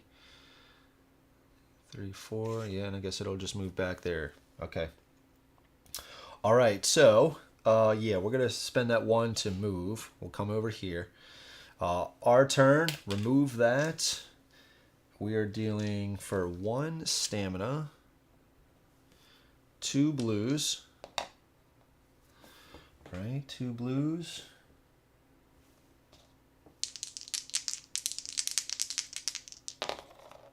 Okay. Smashed it. It's dead. Okay, their turn.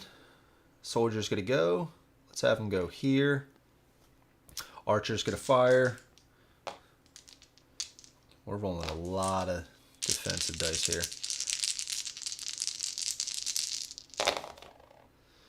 Alright, we didn't dodge, but we block all the attack. It's hitting us for 4. We block all of it. He can't move to get any further away, so he's going to stay there. Our turn. Let's remove that. We are going to move over to here.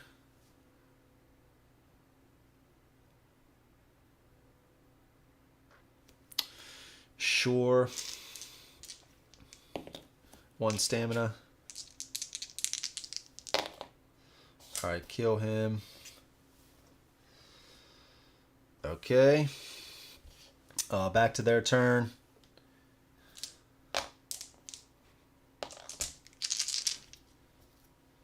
Killed 2 guys. Block all that, man. They might never hit us again. I'll buy cheap D6 or crystal cubes and glue stats to it. Also for the lower stats. Definitely something they should have checked for improvement. Yeah, man. I mean, it's... Yeah, as you can see, I'm just using purple for the stamina, red for the wounds, just so I know which one is stamina to easily remove. But yeah, the boards that they had for the original core game, they seemed a little bit better. It used a cube system for that, right? 4 hits, minimum guarantee. The mace. Oh, yeah. Wait, the blues? No, so it's rolling a blue, right? So if it could be 3. It could be 3 hits minimum. Because it's rolling the blue, I could roll this. It only has... Oh, yeah, you're right. If I were to upgrade it 2 times.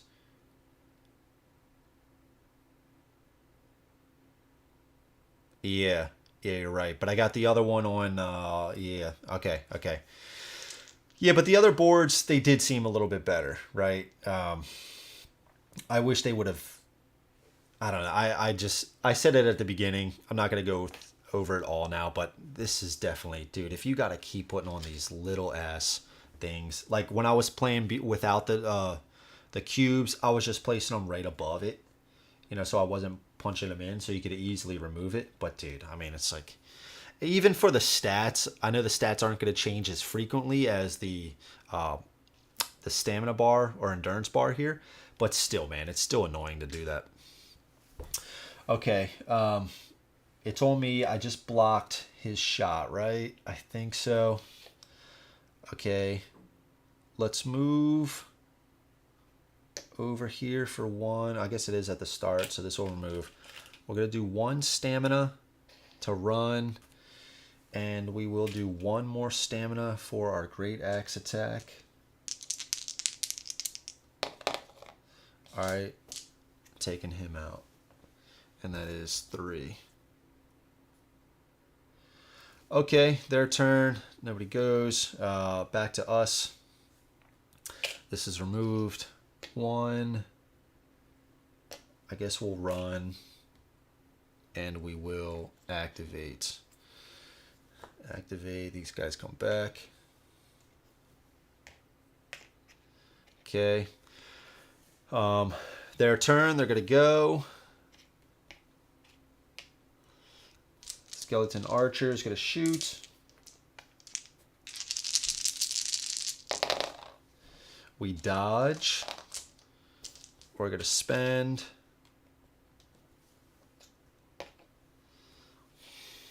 Our turn. Remove these 2. Spend 1.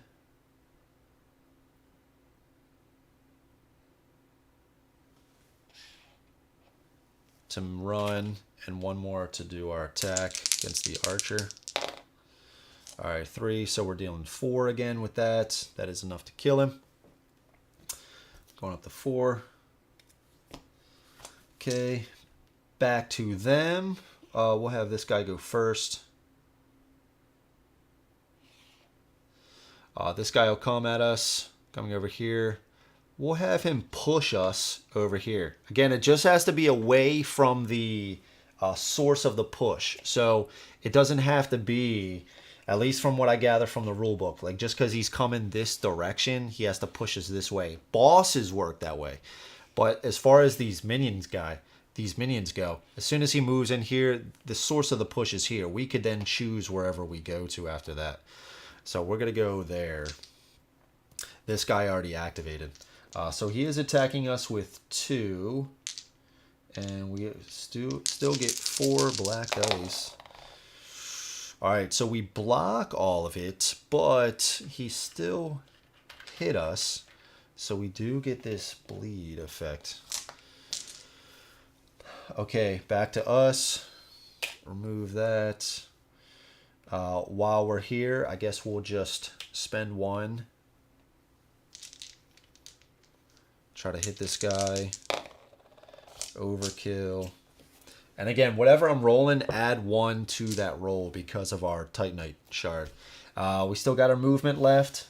Go over to there. And I believe the bleed stays on us until we take... Yeah. So the bleed stays on us until we would take any damage. Okay, so back to them. He's going to come. Nothing is going to happen. It is on to us. We are going to remove this. And I think we're going to just activate this.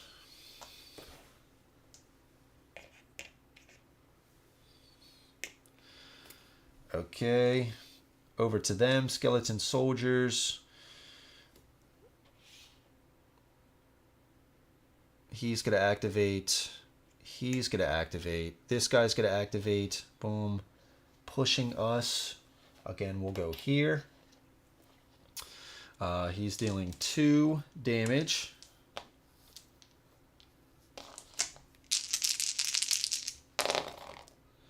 Alright, so he does, I guess, technically hit us. So let me just check this bleed again. When a model with a bleed token suffers damage, it suffers 2 additional damage. Then the token is discarded. So I guess I actually have to suffer actual damage. So I block all that. Okay. It's over. It's to the skeleton archer. 4 damage. We block 4, so we block all that. So here's where I'm kind of confused. Like, would I now suffer 2 damage? I'm going to say no. I'm going to say no. Now he would move away. So even if he went 1, 2, he's still 1, 2 away. So he'll just move back to be 1, 2 away. Okay. Over to me. We're going to move 1 for our free. Spend a stamina to move 1 more. And spend a stamina to roll our blue dice. Alright, so we hit. So we're dealing 4. He soaks up 1. It's hit. It's up to 5. Okay. Alright, back to them. We're going to have this guy go, I guess. This guy's going to go. And this guy's going to go. Okay, back over to us. I guess we'll just do a move. I guess we should have removed those 2. Move. And then 1, 2. 1, 2. And activate.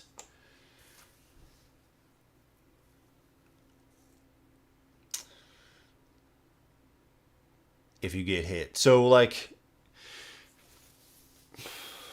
Alright, so let's say they dealt 4 damage to me, right? And I block 3 of that. So I take 1 damage. That's when I would get the additional 2, right? So I would actually suffer 3 damage. And then that bleed would be removed. But what you're saying is, if they're hitting me with 4, and I block all 4, I wouldn't add that 2. I'm kind of with you on that. Okay. Alright, so we did that.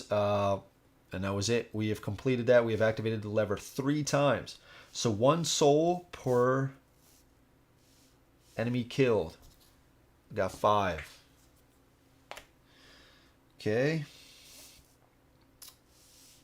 Alright, we got 5. Let's draw an event.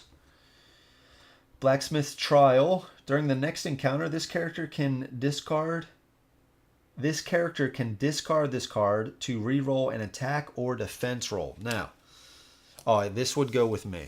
Yeah, this would go with me. So let's put this up here. Let's put both of these up here. Okay, during the next encounter, this character can discard this card to reroll an attack or defense roll. If the encounter is completed and this card has not been discarded, search the treasure deck until an upgrade card is revealed.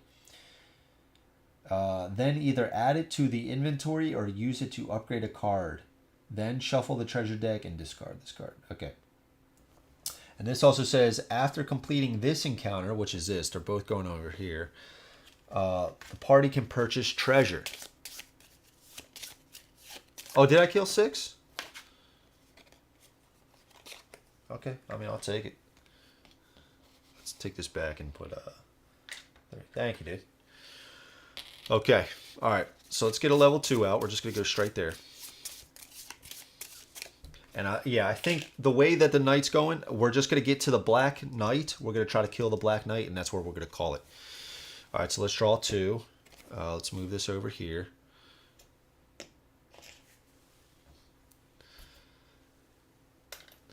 Okay. We got Maze of the Dead. Objective is to activate all levers. Special rules: reduce the node model limit to 2. Enemies gain +1 dodge difficulty. Okay, and we got 3 tiles for this. There is a trap tile as well. And we also have Altar of Bones. Occupy the shrine for a player count +2 turns. So 3 turns. Okay. Special rules. After the second round, respawn all enemies. If a character ends their turn on the same node they began the turn on, they suffer 1 damage. Okay.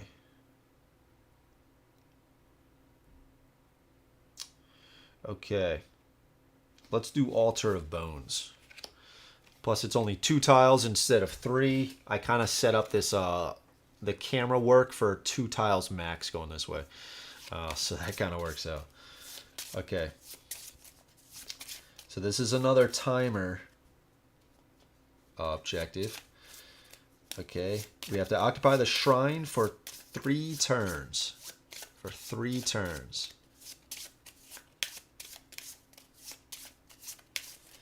And the timer says 2. So once we hold the shrine for 2 turns, all the enemies will respawn.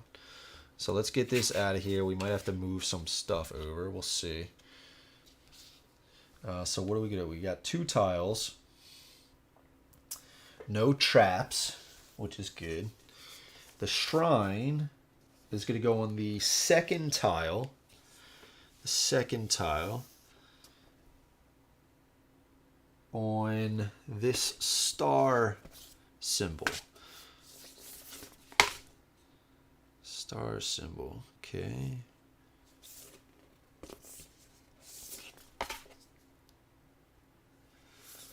I think we do, maybe we do something like this. And we can start,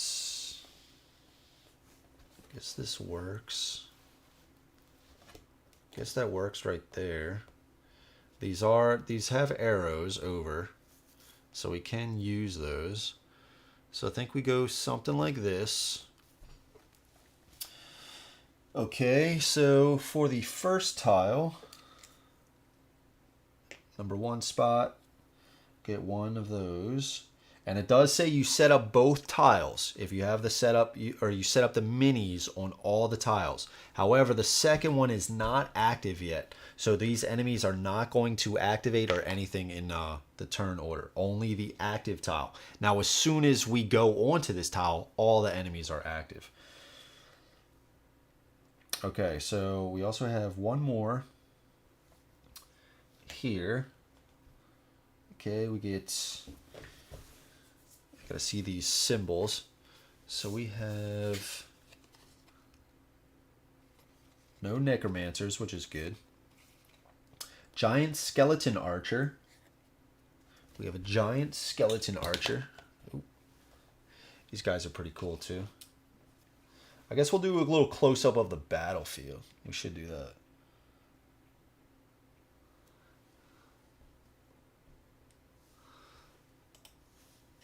got a giant skeleton archer. I know it's a little bit of glare from the lighting and stuff. We got a barrel on this spot right here. Got a barrel. Okay, now on tile 2, we got that guy right there. Little skeleton guard, warrior guy. We have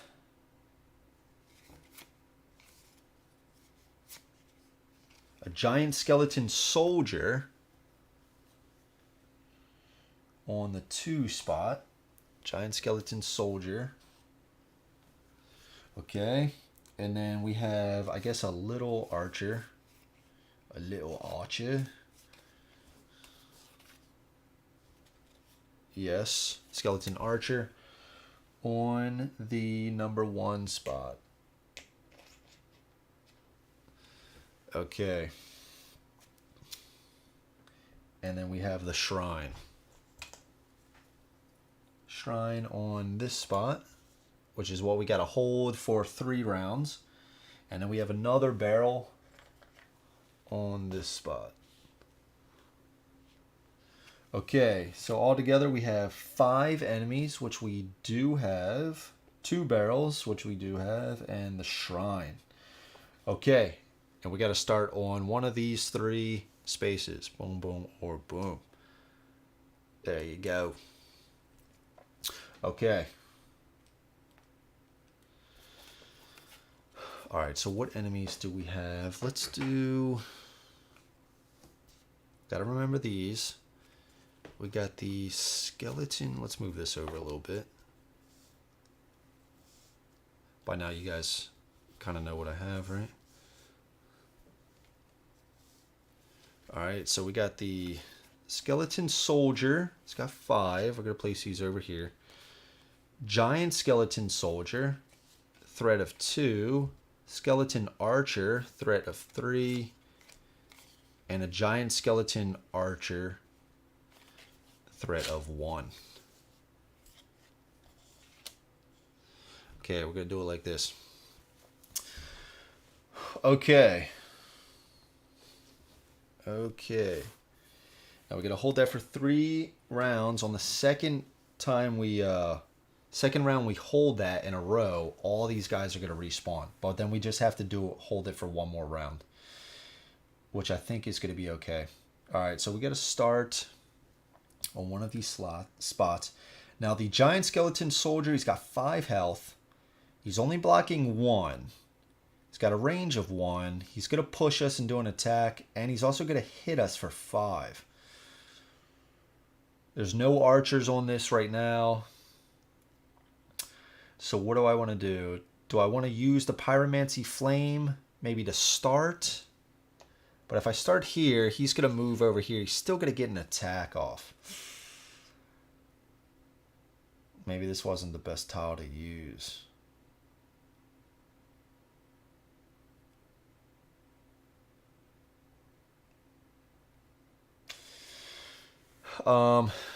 It's okay. So then but either way, I don't want to start here because he's also going to do a push attack against us. I don't want to take 2 attacks. Okay, so let's just start there. Let's come in with the... Well, then, do I even need the pyromancy flame? No. No, I don't. Okay. All right. So let's come in like this. Skeleton soldier, he's going to go. Let's have him go. I guess we could have him go here. No archers. Giant skeleton soldier is going to go. He's going to move over here. He's going to move once. Let's actually have him go here. And now he's going to do an attack of 5. Attack of 5. Rolling 2, 3, 4. Okay. He's doing an attack of 5. We need he has a dodge value of 1. Okay, so we actually block all 5 of that. Sweet. All right, we block all that. That was really good. That was really good. Okay. So it's on to us. I think we're just going to come in here. Should we just try to take him out? Do we just try to take him out? Our defense is pretty good. I'm pretty happy with the defense.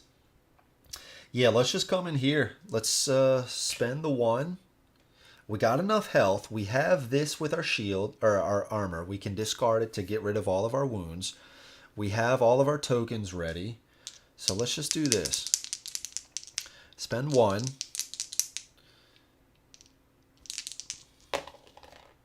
Okay, it was a good hit. So he's only blocking 1. So 3 gets through and 4 gets through. Okay.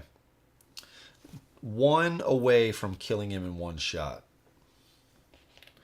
Let's try to put this on his little guy there. Okay. That was us. Back to them. So he is now... This is kind of annoying now, but either way, I think it's fine. Let's have him come. He's going to come into this. Well, no, actually, he starts by doing a push. Yeah, he starts by pushing us. Okay. So he's going to push us. I guess we'll just have us go over here. He does an attack. We dodge it. So this is one of the cool things. We can actually dodge away now. And if we dodge away, if we dodge over here, that puts us within range of him. But I think that might be okay, right?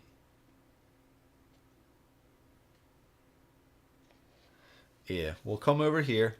So now his attack is not going to hit. So that was really cool with the dodge. Okay, now I guess this guy would have went first. I'm sorry. This guy would have went first. So now that we did do that, we spent the 1. We still have to come here or else his attack would have... Wait a second. Oh, shit. It's the archer, not the... Oh, man, dude. The whole time I'm playing with this guy, I'm thinking he's the soldier. Ugh. The whole time I'm moving this guy around, he's got this huge bow right in my face. And I'm thinking he was the skeleton soldier. Shit.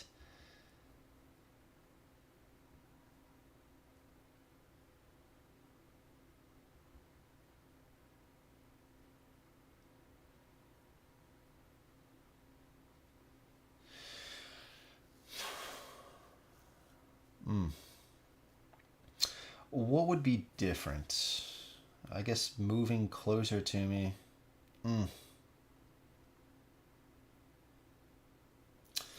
Okay, let's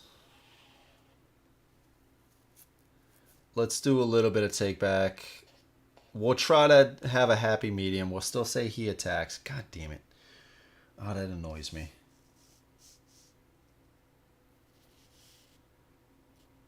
Oh, that annoys me. That annoys me a lot. So he would move back.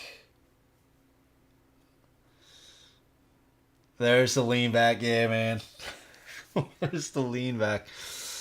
It was flowing too, and it always seems to happen. I'm always like, yeah, okay, all right, we got this. All right, now it's like the little rules, like details, are starting to like die down, like that I need to pay attention to, and now I can focus more on the strategy of the game, and I'm really starting to get into it. Then all of a sudden, it's like, oh, I messed up big time. We'll do a little bit of take back. So he's still gonna attack. We won't do the archer lean back. Yeah, the archer lean back. So let's say he attacks. All right, so we dodged. Okay, we dodged. This guy already went, right? So we will dodge. We'll spend a stamina. I don't know if I already spent that, but we'll say that's a... We'll keep the stamina as a little... what do you want to call it? Consequence. Another small consequence. So we will dodge over to here. Now we're going to dodge over to here. Yeah, we're going to dodge over to here. Okay. Okay. So let's... It's over to our turn. God damn it, dude. Yeah, that pisses me off. All right. So let's remove these three. Okay. Let's remove those three. Let's move over to here. We are going to roll our two. That lean back, though. We got to spend a stamina. Let's not get really lost now. All right, so we kill the archer. The archer lean back. Okay. All right. So this guy is going to activate. He's coming over to us. Still can't attack. Archer is not on the board now. Let's remove this. Let's do one over to here. Actually, let's just move over one and kill him. Yeah. Spend one stamina. All right, so we got 3, which actually is 4. Kill him. Okay. All right. Let's come over. So start of our turn, remove 1. 1, 2. Say that was that. We'll end there. Start of our turn. Remove this. Move 1 movement. This tile is now active. That was our free movement. And then I got to take that guy out, right? I got to go take that guy out. Now that's the giant soldier. Now I could go right in here.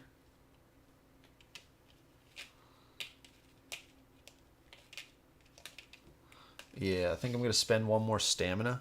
Because the tile isn't active until you move... Oh, wait a second. Hold on. Before I get too carried away.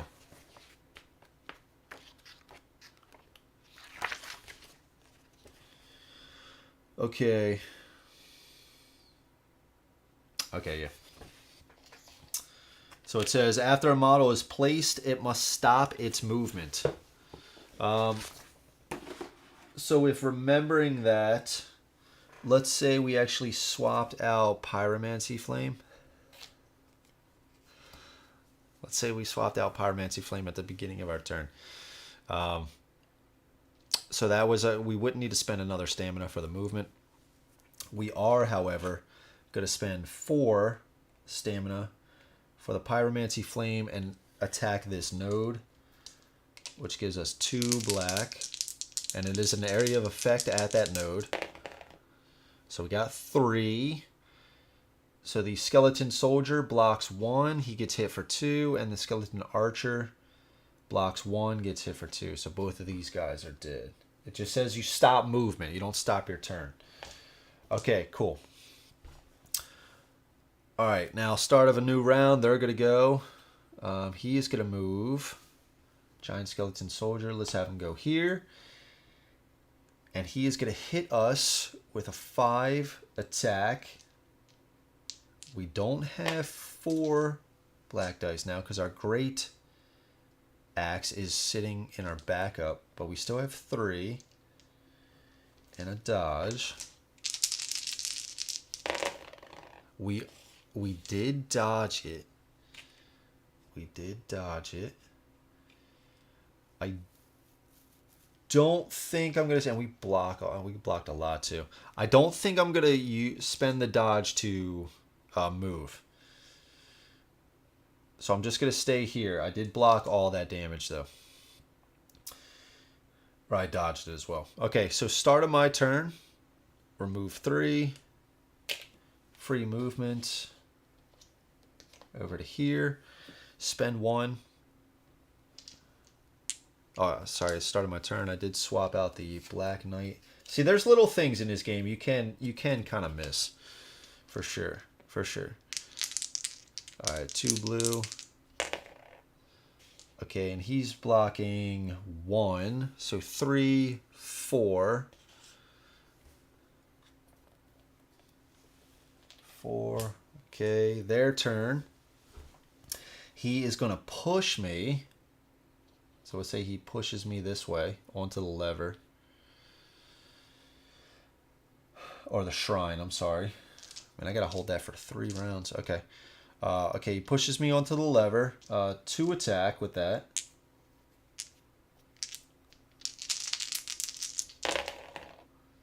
Okay, I block that. Now he's gonna do his 5 damage swing.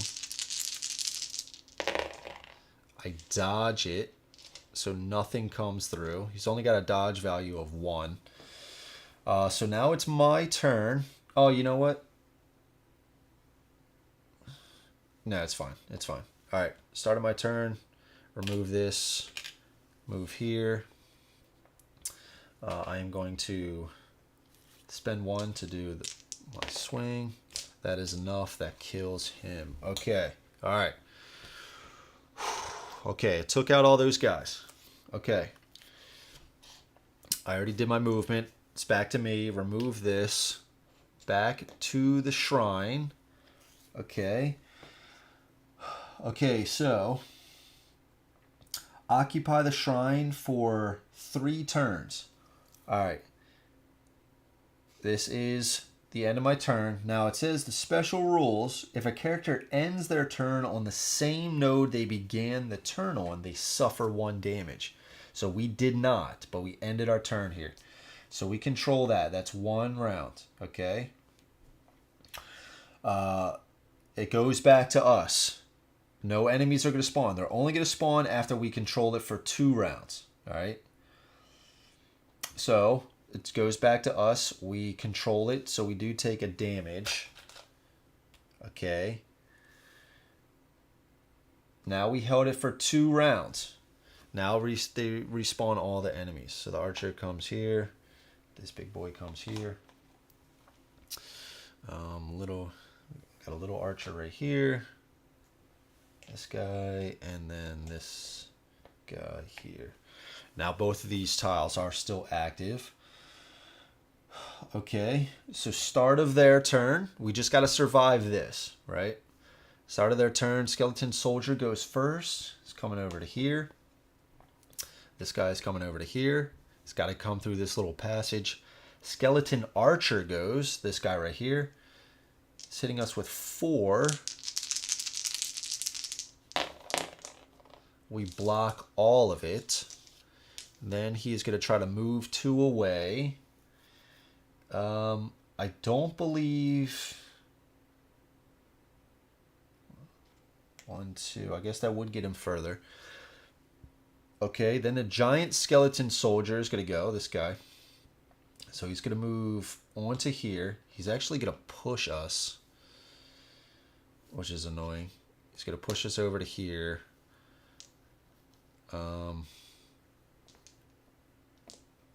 Hitting us for 2. We dodged it.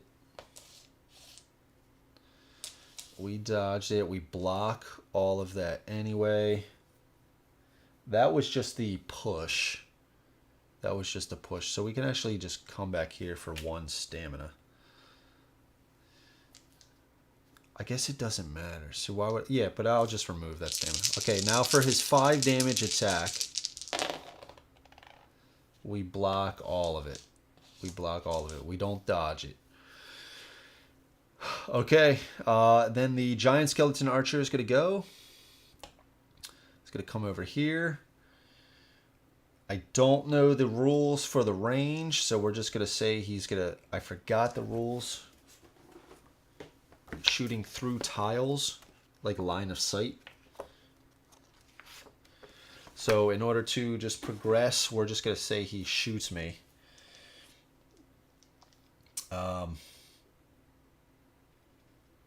So he's going to move away first. I actually moved him up. He's going to move away. We'll just say he comes over to here. And he is going to...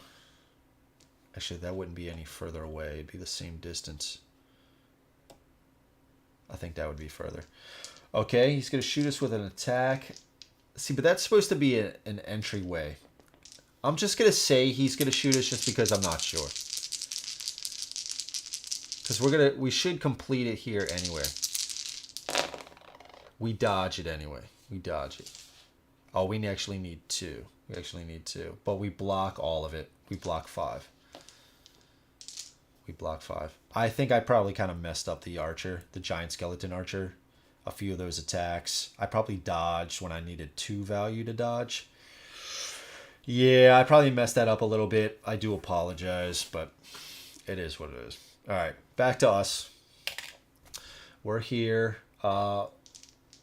We can just attack out because there's nothing else we're going to do. We have to just occupy the shrine for this last turn.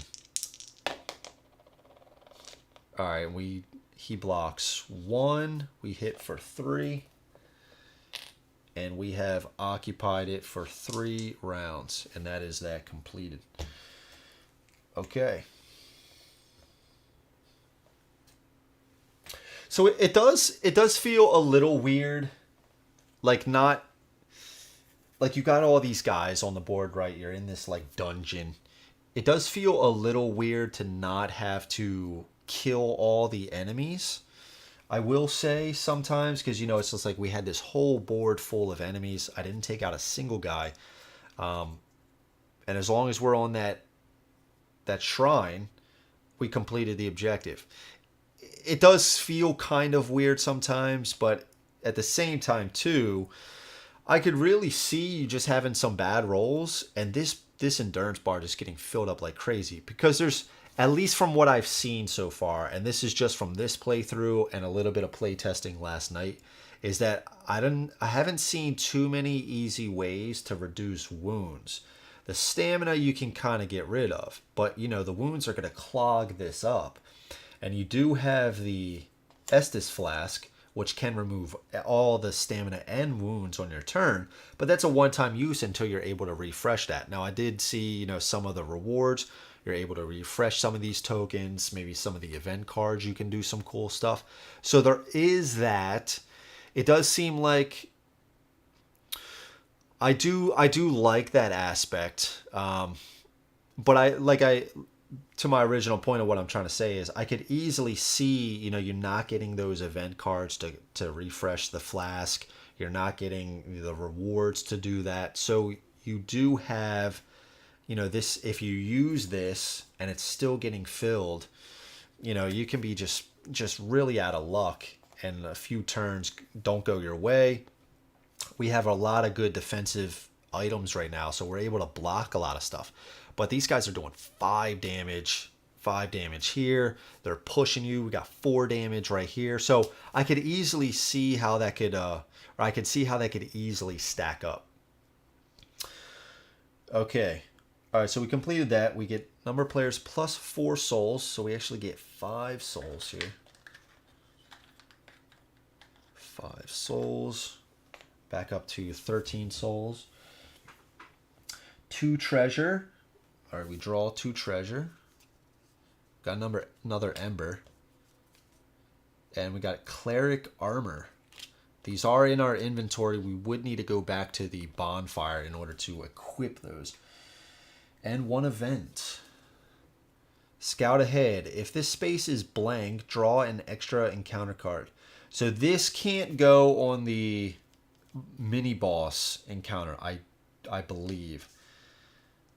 I'd have to look that up, but let's for now say it'll go after. But we also do have 2 encounter cards here, or event cards. After completing this encounter, the party can purchase treasure.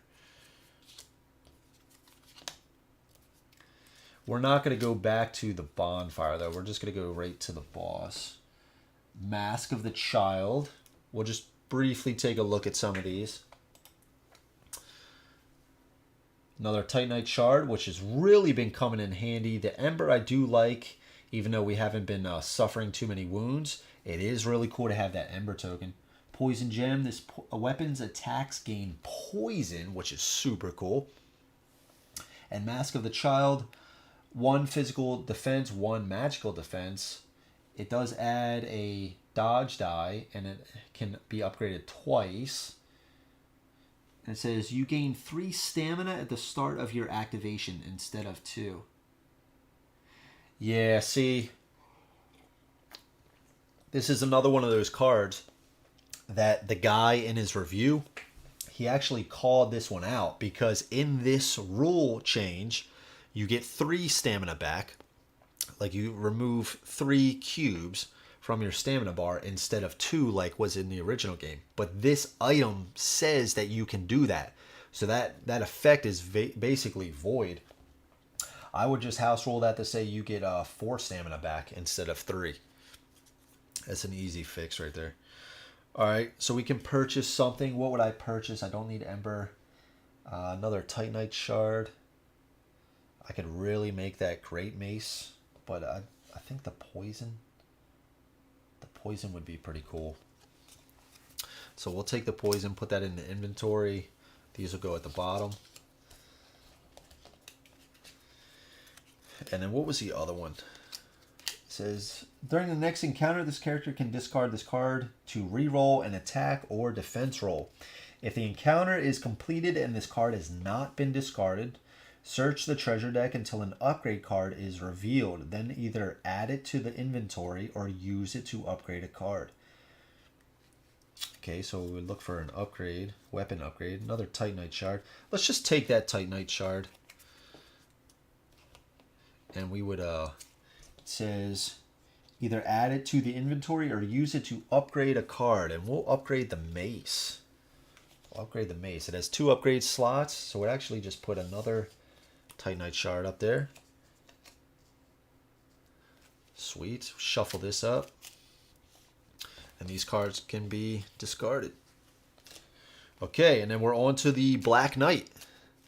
Is this the reprint new rules? Yeah, so this is the new rules. Yep. What's up, Mike? Yeah. I went over some stuff I didn't like at the beginning of the video. We're about to take on the Black Knight here.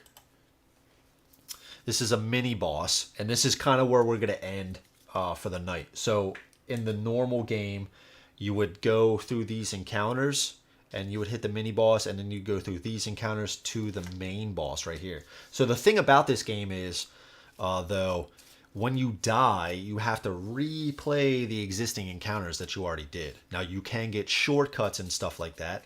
A mini boss, you would flip over this card, and it is a bonfire. So as soon as you defeat the mini boss, you can think of it as like a, a checkpoint, which is nice. But we also completed this encounter, which said to place a shortcut token on there.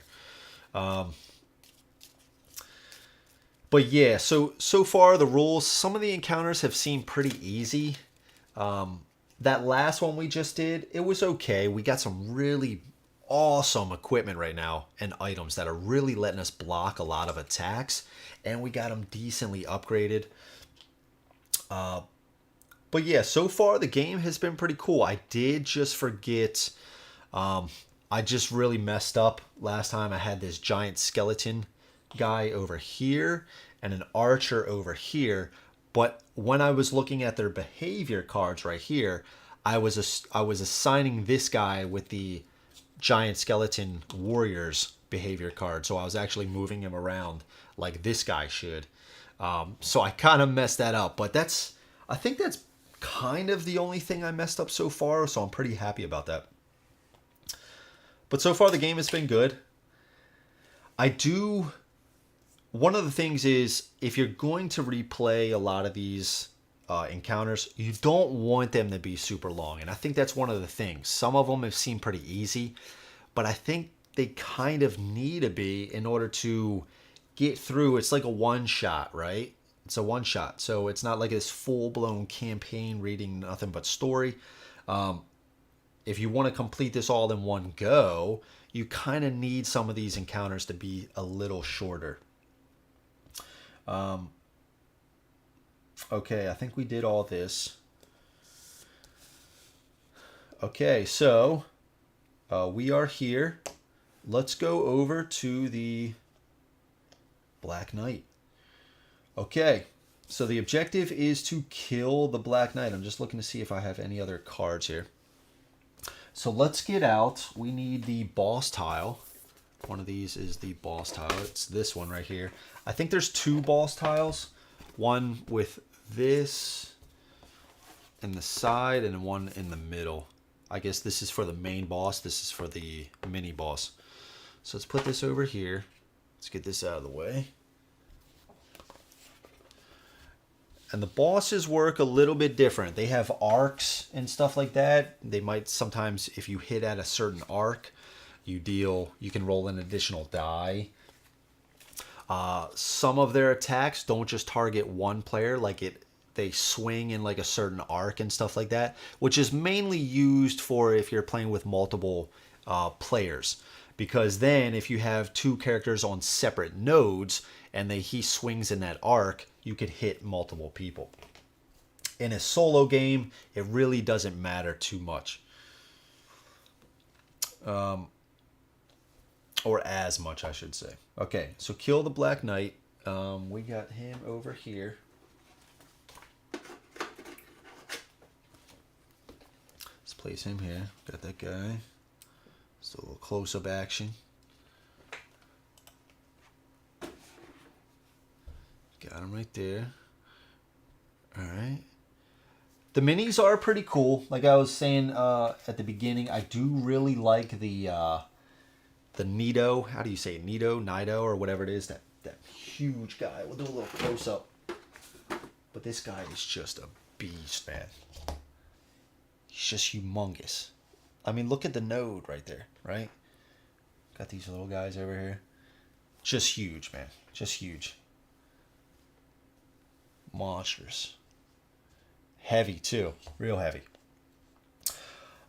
Okay, so these guys work a little bit different. So these have their own deck of behavior cards. Okay, so we have... And they also have some special cards. I forget what exactly they're called, but basically, if they lose a certain amount of health, he has 20 health, as we can see here. If they lose, and this says if he goes down to 10 health, then we will mix in one of these flame cards. All right, I forget what they're called. But basically, we shuffle these 3 cards up, and we add one of these cards to their behavior deck. Now, this means that we draw 4 cards. He comes with 6. So we're going to draw 4 here, shuffle these up. And why this might be important is because if you can kind of memorize, I don't have really the ability to do that. If I sat and really tried to pay attention to it, I could remember. But you're trying to remember their behavior. So if you have 4 cards, you can kind of picture what's going to come up. Because what happens is, when these cards are played, it goes into the discard. But once there's no more cards in there, you take the whole deck and place it back. You flip it face over. You don't reshuffle. So you could theoretically know what's coming next. Adding one of these flame cards does throw that into the mix a little bit. So you might not know exactly when that's coming. But you can try to plan around that. I've never been good at remembering stuff like that. So we're just going to try to do our best. So he blocks 3 physical, 2 magical. So he takes a little bit more damage from magical attacks.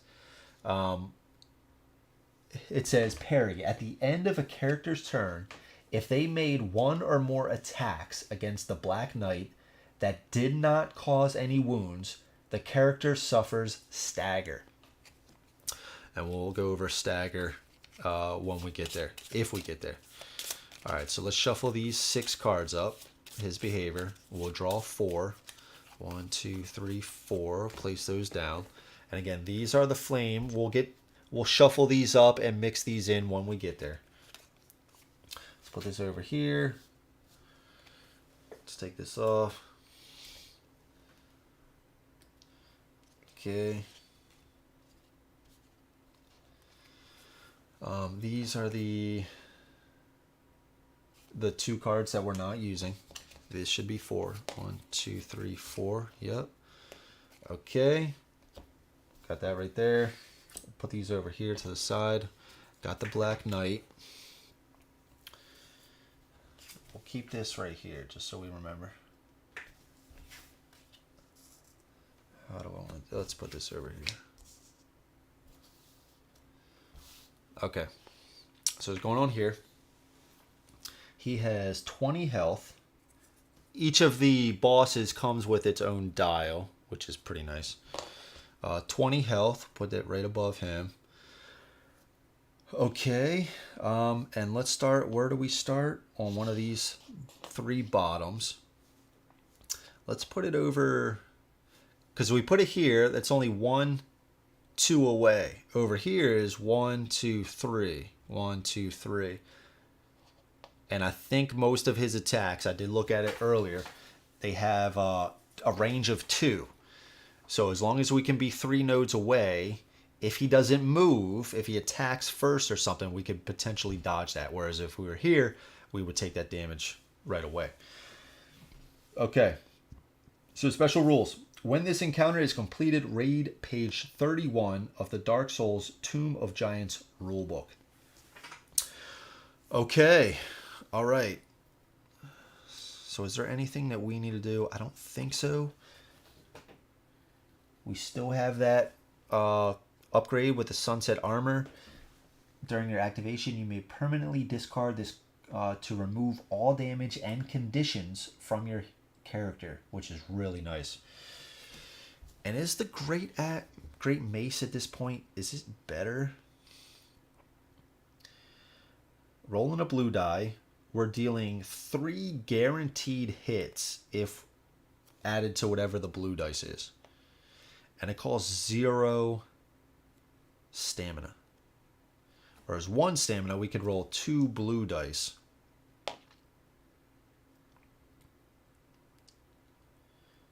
There are 2 sides that are 1. Yeah, okay.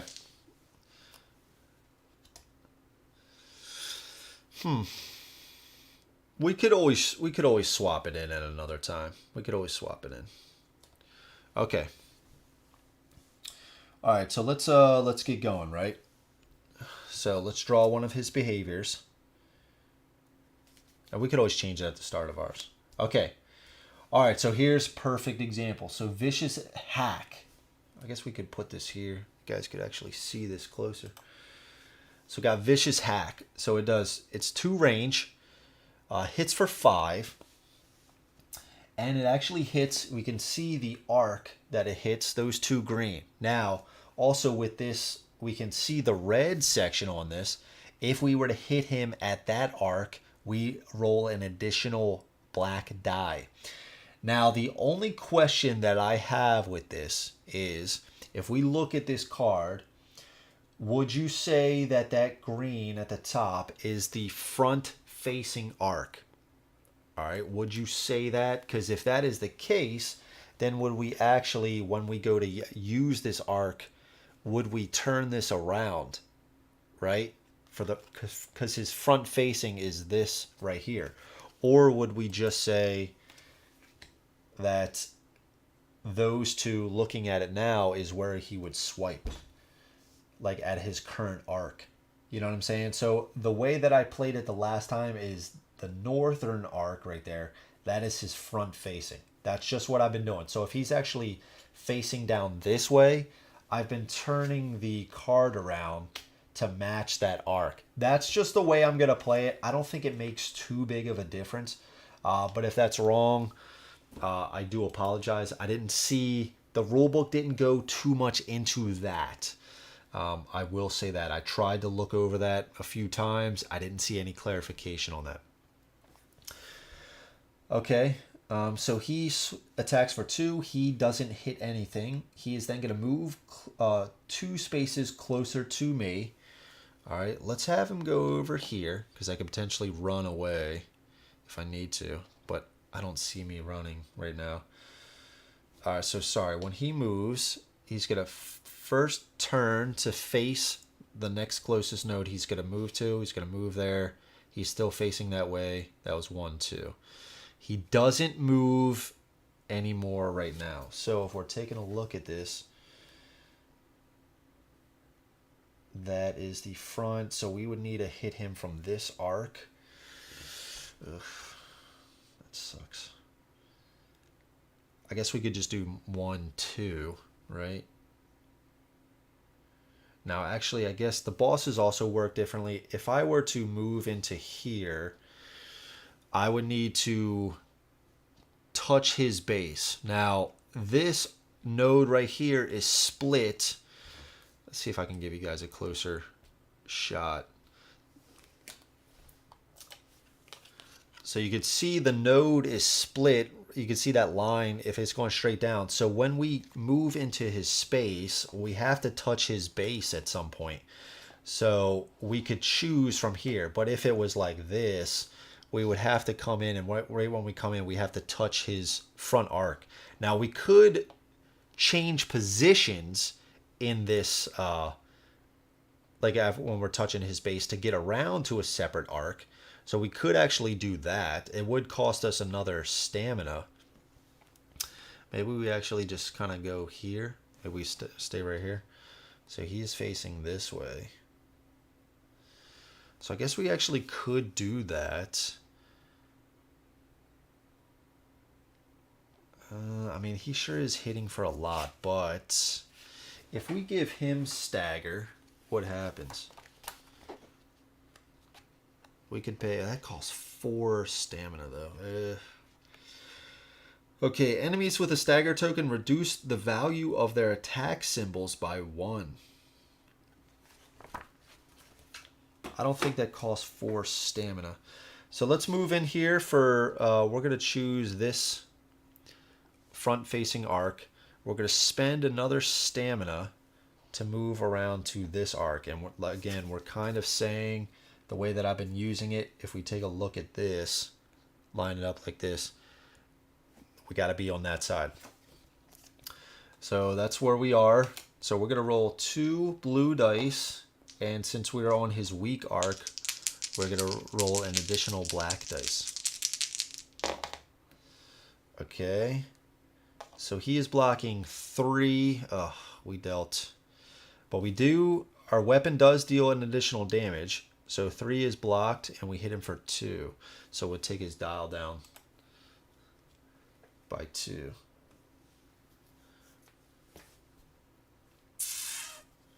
Going to 18. His parry says, at the end of a character's turn, if they made 1 or more attacks against the Black Knight that did not cause any wounds, the character suffers stagger. So we don't have to worry about that.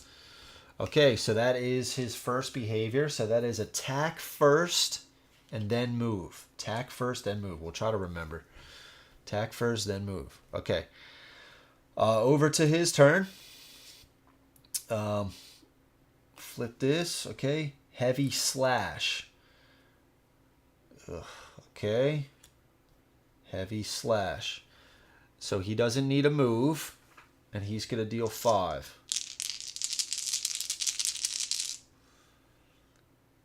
What's the dodge? The dodge value is 1, so we could still dodge this. We did dodge it. We did dodge it. So, but he is going to move. If we move away, he's going to push us out as well.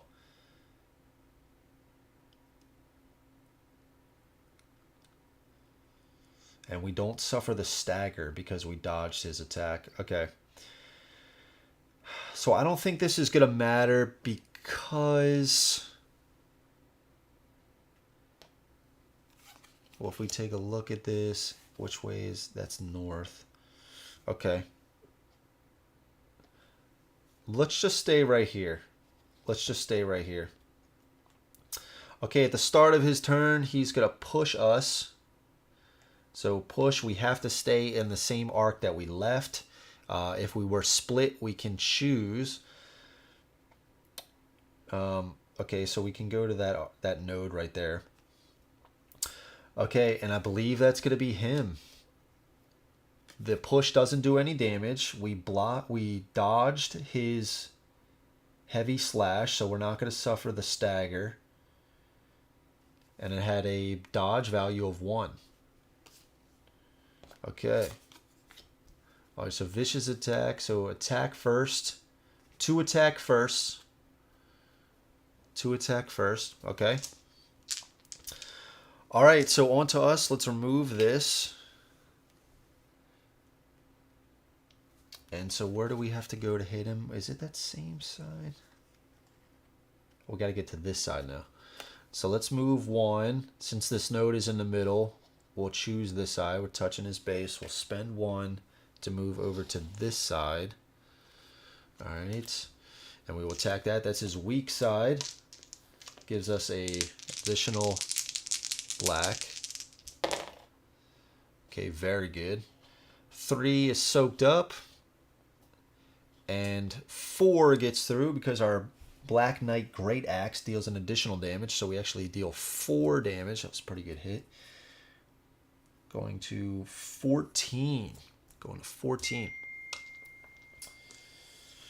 Okay. Let's see.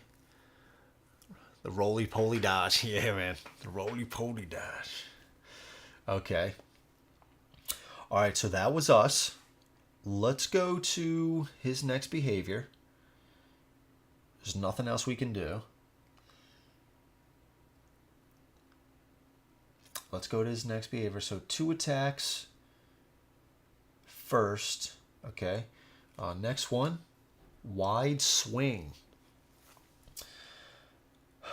Okay. So I believe, I just want to check if he's on the same node as us.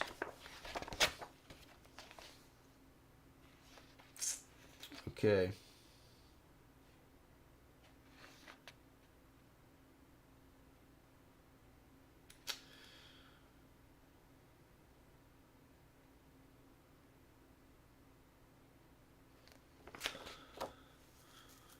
Okay, boss attacks, okay.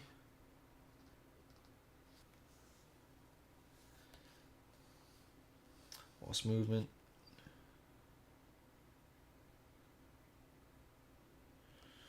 I just want to look to see.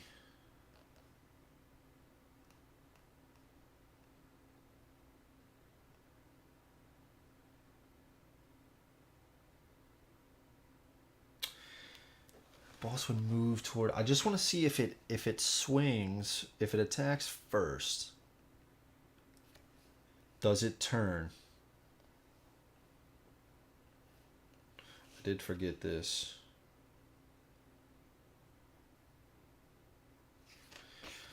Yeah, this whole arc stuff is a little bit this is the part I'm still kind of learning a little bit. Let's see.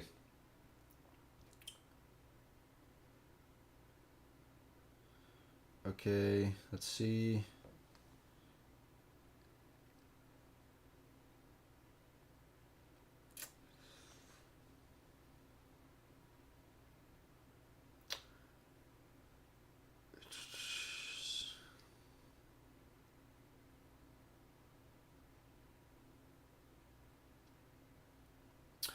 Character moves, must be placed in the art, doesn't, okay.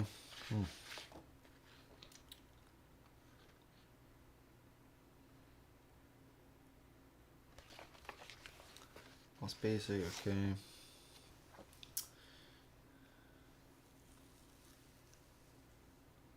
This is all about movement.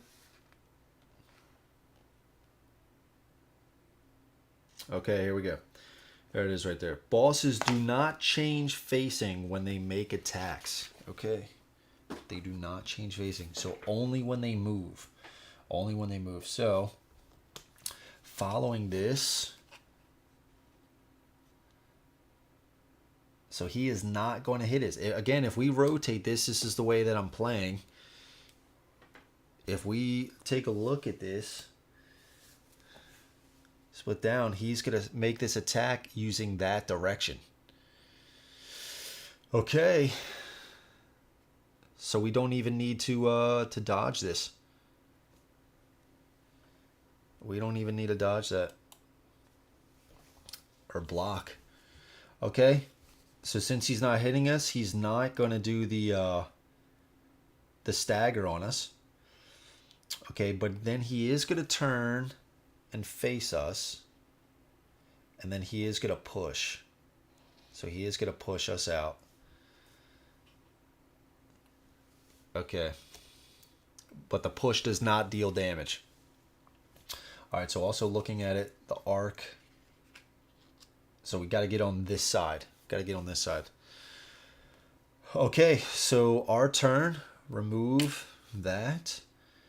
Let's go into his spot, and let's spend one to go to this side of him, which is his weak side. 2 blues and a black because of the weak side.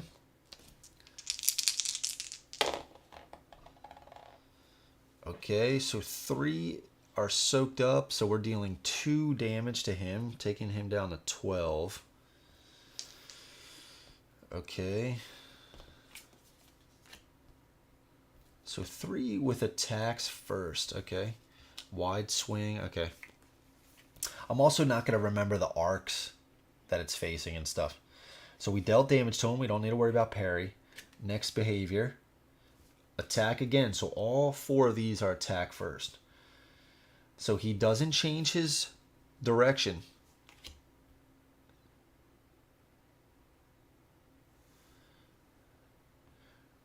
Yeah, so if we're taking a look at that, then nope. He's only going to do it in the front arc. He's only going to do it in the front arc.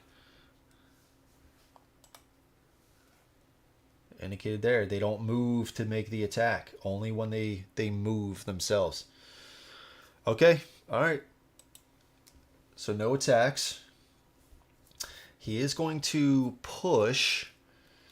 All right. So he's going to push 1. Okay. And I guess he would face.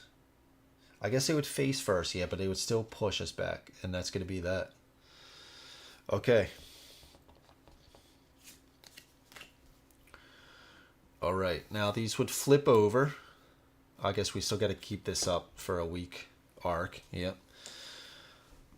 Yeah, man, we're just going to keep on doing the same thing. It seems to be kind of working out. We're gonna do our free movement. We're gonna spend a stamina to move.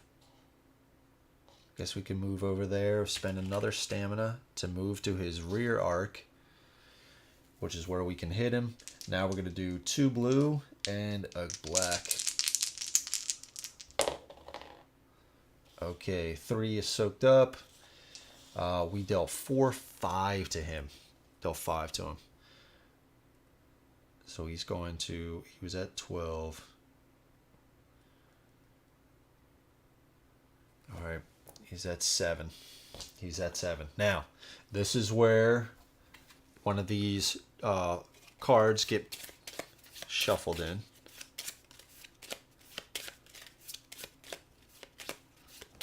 All right, let's take this one. I guess they will be shuffled, so we can't remember. We can't memorize them now. So, but he's down to 7 health. He's down to 7. That was a big attack.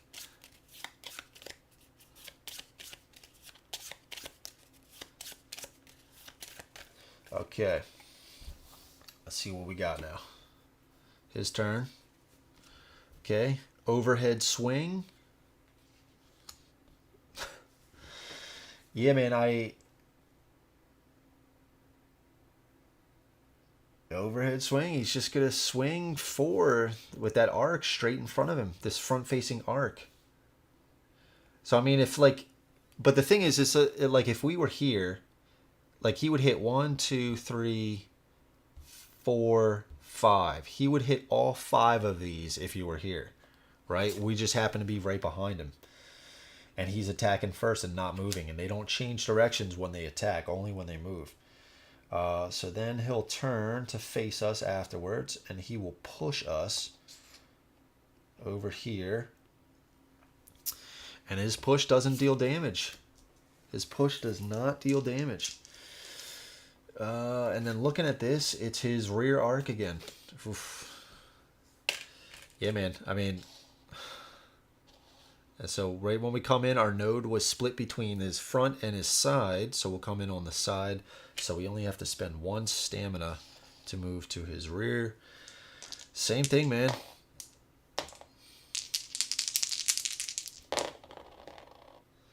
Okay, so 3 are soaked up. So we deal 2 damage to him, taking him down to 5.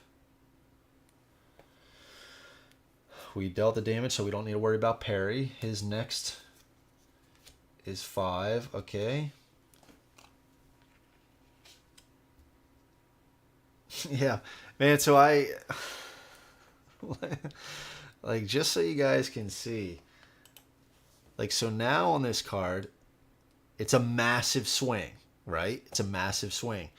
However, he's attacking first, and the only one he's not hitting is his rear Aracle, which that is where we are. I don't know, guys. I don't know. I mean, to my knowledge, this is the correct way. This is the correct way. Okay, so he's not hitting us for the 5. He is then gonna turn, face us, and then push us away. But again, his push is not dealing any damage. There needs to be a value inside of that push symbol. Okay. Watch, somebody's gonna come by, like, say I did this whole thing wrong. That would suck. But there's no weak arc this time, which is good. Well, not good, but so we don't get that additional black die. Okay. All right. So, yeah, we just need to get right up in his face. We're just gonna come as our free movement. This is removed. Oh, you know what? I haven't been spending the 1, but that's fine. I haven't gotten up to... At the start of our turn, we removed 3, so it wouldn't have ever been a problem. But I have been forgetting that. All right, so 3 is soaked up by him, and 2 comes through. He's going to 3. Okay, let's see if he can actually hit us this time. Okay, next behavior. He is. All right, so he's hitting us for 5. All right, hitting us for 5. A dodge value of 1. Hit that roly-poly dodge. We did. We dodged it. Yeah. Okay, so dodge. We're going to spend stamina to actually move over... I guess this isn't going to matter because he's... No, so let's not spend that. Because he's just going to push us here. Okay, but we did dodge, so we don't suffer any damage. And he's already facing us, so he's going to push us away. Okay. All right. Yeah, let's move. Let's go here, wipe this away. Move in here. Let's spend a stamina to come over to this side, which is his weak side. 2 blues and a... Alright, so 3 is soaked up. 2, and then 1 more for the Black Knight, for the Titanite Shard, which is 3, and that's him defeated. That is him defeated.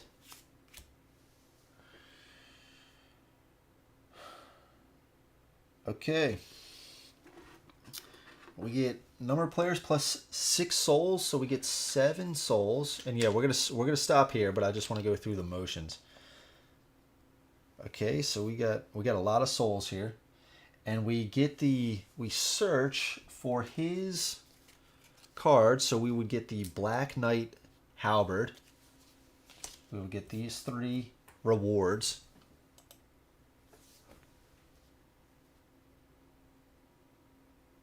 We would get those 3 rewards, which are pretty good. Weapon gains an additional upgrade slot, and this weapon's attacks gain magical properties. That's pretty cool. Black Knight Shield for 2 stamina. Oh, it's a weapon too. Oh, it's a weapon too. For 2 stamina, you get to roll a black and a blue, and you also get to roll a blue dice for physical attacks, physical defense, and 1 black dice for magical attacks, or defense, I should say. And then the Black Knight Halberd. For 1 stamina, you get to roll 3 dice, and for 4 stamina, 2 black dice, 1 blue dice, and it hits an area of effect attack. And you can block with it as well. Off the shelf board game reviews. What's up, man? Late work night. We about 2 hours in, I see. Yeah, probably. It's probably about 3. It's probably about 3 hours in. But yeah, we're gonna stop here, we just defeated this mini boss. So we'll take this out. We just defeated the Black Knight mini boss here. So we're going to stop here. And what you would normally do is after you get through a certain amount of encounters, you would face a mini boss. And then after that, you would continue down the track until you get to the main boss. And this is where you would actually like complete the scenario or the encounter. But for tonight's sake, we're just going to go to the mini boss. And yeah, it's one of those games. I mean, it's Dark Souls, so it kind of follows suit with the original. So after we complete these encounters, which we did, all 4 of these, if we were to go back to the bonfire, we would have to do these encounters again. So it's kind of like rinse and repeat and stuff like that. So, but it's been pretty cool. We got Barrett, meet me at the table. What's up, man? Sorry I'm so late. I'm excited to hear what you think as you play. More looking forward to watching from the beginning. Okay. Yeah, so I'll do a little... Why don't I do a few little follow-up thoughts? We didn't do the whole scenario. Like I said, we're going to stop here after the mini-boss. But now that I got a decent feel for it. But just to go through the motions of completing the mini-boss. So, the Black Knight, we get to get all of his cool stuff here. These 3. So, we'll put these in the inventory. Let's put this back. Special rules: when this encounter is completed, read page 31. So let's see what we got here. 31. Okay, the Black Knight. We would increase the spark dial, so that extends our life in the game a little bit, which is nice. Okay. Wait, there's no... Oh, I thought there was some sort of like... I didn't think it was going to be this long story, but I thought it was going to be a little bit of story. But it just tells you what else to do. So flip the Black Knight's encounter card face down to reveal the bonfire side, which is pretty nice. So now it's a shortcut. Instead of starting all the way back at the beginning, we already had a shortcut anyway, so we could start here. But now since we defeated the mini-boss, it's like a checkpoint in a video game. We can start here from now on, which is really nice. Increase the spark dial by 1. Before resuming the journey, the party can now choose to return to the bonfire without spending a spark. So after the mini boss, we got a ton of souls here. We got 20 souls. We could upgrade all of our stats all the way up here as well. We could buy a lot of items. We could basically outfit ourselves with all the best gear we can find now. And we would just continue the journey. So, Michael, what's up, man? How far have we gotten into the game? You could say it's halfway. You could say it's halfway. Because you can see there's 4 encounters here. Then the mini-boss. And then another 4. And then the main boss. But we are outfitted pretty well right now. And with 20 souls, there's no reason why we couldn't find even better gear. Upgrade even more, and just we would be tank. We would be a tank. So, okay. Been at the game shop learning Fireteam Zero. Nice, dude. I never played that one, but it always looked pretty cool. So, let's do some just initial impressions. So this is kind of the second time I played the game. I play tested it a little bit last night. Learning the rules and stuff like that. I did try out the Black Knight last night as well, so I have a little bit of experience with that. The arc system is a little bit... I would need to reread the rules with that a little bit, but the bosses work differently than the normal guys. They got the arc system. They got the front arc, sides, and then rear arc. And some of the behavior cards might say they might have a weak arc this round where you get to roll an additional black die. I do like that. It feels different than the rest of the game. So I do like it. It feels refreshing when you finally get to the boss. We had a really easy time with this boss too. And I don't know if I was doing it right. I don't think it would matter too much. But as far as how the arcs were facing on the cards, I essentially flipped the card around, because if you're looking at the card like this, I didn't know if this northernmost arc was his front facing arc, right? So that's his front. I didn't know if I should look at it like this. So when he was turned around, I just essentially flipped this to say that was his front-facing arc. It could be wrong, but I don't think it would have changed it up too much from how I played the game. But it was it wasn't too bad. But he does have some cards that if you're playing with a team, he hits with 2 arcs instead of just attacking one character. So the bosses can really have this multiple characters being damaged, and I do like that. But overall, the game was okay.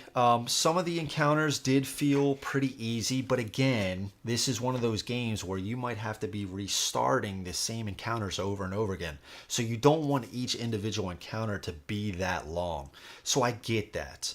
And I did seem like the encounters were pretty different. Sometimes we had to occupy a shrine for a certain amount of turns. We had to remove a certain amount of levers, and in some cases it respawned the enemies. Some we had to kill all the enemies, and others, there was a cool one where we didn't play it, but there's traps on the board placed on all the nodes, and we essentially had to spring all these traps and basically just hope to survive using our dodge ability. So the encounters feel different enough. I like that. We didn't look at any, actually we did look at a level 2. The level 2 was harder, so I could tell a difference between the level 2 and the level 1s. And then you also have the level 3s.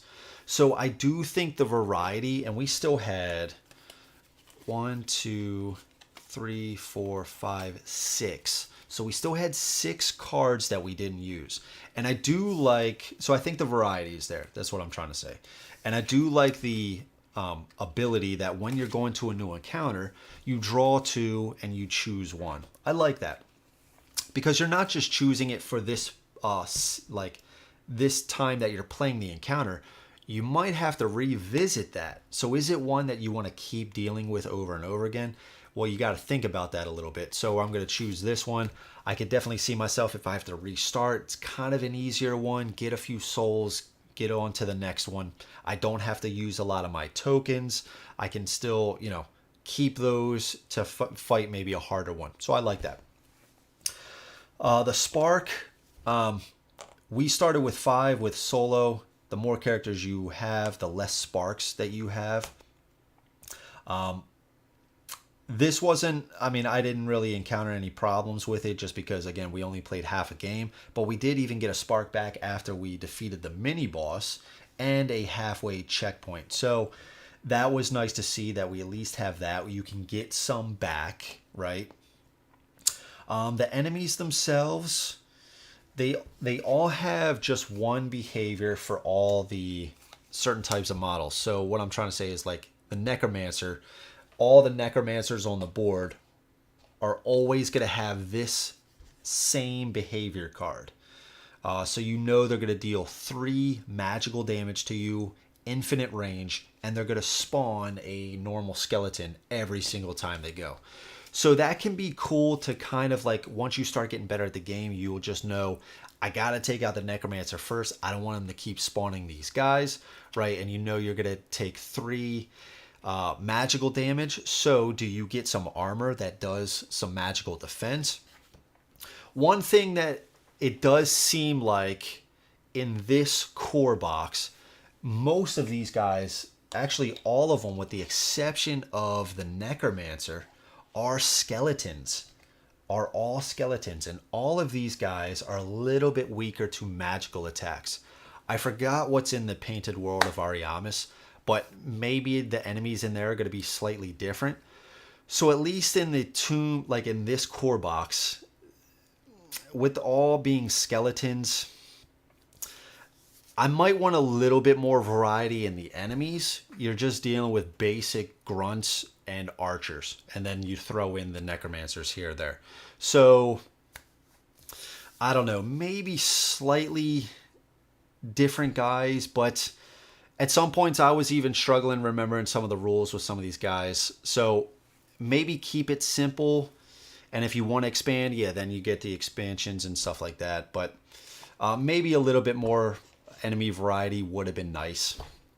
And I think the tiles, I think I would have wanted to see a little bit more tiles in here as well. So the game boards, there's 4 double-sided game boards. 2 of these are for bosses. You got the mini boss and the main boss here. I just felt like the tiles, yeah, they had the different layouts here with the terrain and the enemy starting positions, but I don't know, like the detail, I don't know, man. I think the Painted World of Ariamis, the tiles in there were a little bit better.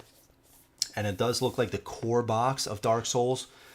I saw some videos of that and the tiles looked pretty sweet. So with these, they look a little bit better in person. There's a little bit of glare on the video, but still, I think the detail could have been a little bit better and maybe add more, like, change up the color a little bit, add some different things. I don't know. It's just, I wasn't too big a fan of the artwork on the tiles. Let's see. Did a group of us all stagger and at the same time? It looks like it, yeah. Fire Team Zero is super cool, hard to find. That's one I gotta play. I heard good things about that. I'll have to watch this later. Was playing Sons of Fariel with Jill. Glad I caught the end though. Yeah, man. Always great to have you guys. The dice. Okay, let's get to the equipment. I did like the equipment. I think starting off, like the Pyromancer, playing with, again, all of these skeleton guys, with the exception of the Necromancer, it was like a perfect character to play through the Tomb of Giants because he starts off with this Pyromancy Flame, dealing a decent amount of magical damage, and all these guys are weaker to magical attacks. So it just seemed like a good fit for this this box. But if you want to branch out from there, there's plenty of equipment cards, and all of these feel pretty good. Like we got the Black Knight Great Axe here. We were able to upgrade it quite a bit. We're dealing a lot of damage. So by this time, this boss battle, I felt pretty strong. Like I was rolling these 2 blue dice, right? And these don't have any misses on them. But I was also dealing another guaranteed damage just by rolling at least 1 sword. And I mean, I could potentially do a lot of damage with these blue dice. The heroic ability of this character, he specializes in magical attacks. So his heroic ability is if we were to perform an attack with a magical weapon, we could use our heroic token to add an additional black die. I like that. But, well, I'll tell you what, we'll save that negative for later. So the equipment, I really like that. We're able to upgrade a lot of our stuff. I do like this whole system of, hey, you're going to the blacksmith. Okay, let's put out 4 cards. You spend 1. Of course, they're upside down. You only spend 1 soul to get it into your inventory. After that, you got it. In order to equip these, then you got to go see that flame bender or whatever it was called to upgrade your stats. And the cost of this wasn't too outrageous. Getting from tier 2 to 3 cost 8, which is quite a big jump. But from base to tier 1, it's 2. Tier 1 to tier 2, it's 4. So it's not that bad. And with some of these encounter cards, I was getting a decent amount of souls. As you can see here, I already have 20 souls. So it's pretty good. This track, I think I already briefly mentioned, but I didn't mind restarting because the encounters were pretty easy. I think they changed it up enough to keep it fresh. There is still quite a bit of stuff that I probably missed. For one of those games, you're going to have to get a few plays under your belt or you're going to miss quite a bit of stuff. It's not as much as like, say, an Oathsworn, but it's not that simple either. What else? The quality of the stuff is good. I got all the tokens. These are the tokens from both the core sets in this. And it all fits pretty easily. This is like a medium-sized box. But you're probably going to need that just because there is quite a bit of tokens in here. Now, on to some things maybe that I didn't like. First off, I already mentioned at the beginning, I don't like the player board at all. It comes with these, and you can see, but it comes with these punch outs. All right. So you're supposed to place these little tokens, like as you use stamina, right? You're supposed to place it in these slots, right? As you get there. Like as we use our weapon, okay, we place it in this slot, right? And maybe this weapon costs 2 stamina. So we got to place this. We took some damage. Of course, it's not as easy now, but if we put it here, it's easy to put them in, right? And we took a damage. Right, we place this over here. Right, so far so good. But the problem is, at the start of your turn, you remove 3 stamina. You can't just push them out, so you're going to have to lift it up and either push them down or push it up, right? That's at the start of every one of your turns. I mean, that's just an annoying feature. The wounds aren't as bad because it's not as easy to remove those, but with the stamina, and then you're expected to do that for the stats. Now the stats aren't as bad either, because the stats, you're not going to be able to upgrade those that often.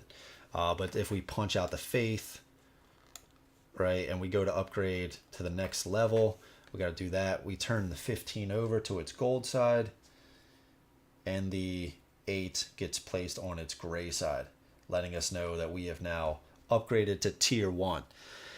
It's just, I don't know, man. I wish they would have just had the numbers maybe like right above it, and then just give you just some simple cubes to just place in there. I was using some gems from Oathsworn, just placing it right over top, just to keep track of where we were. And I was just using these red cubes for wounds, and I was using these purple ones. Both of these are from Tainted Grail. I was just using these for the stamina. I mean, it just works out so much better. And I think they had that system in the first, in the original Dark Souls. It's just not a good system like it is. Because like I said, you got to constantly be punching out. Now, what I was doing before was I was just placing these like right over top. Which, I mean, works out, but still, it's like, it looks like crap. And the thing is, too, for my unboxing, I was like, for one of the characters, I was like starting to go wild. I was like punching out a few of these. I was like, yeah, it's coming out easy, right? But then I was like going back through and clean up, and there's no diagram to say what these guys starting, like where these go.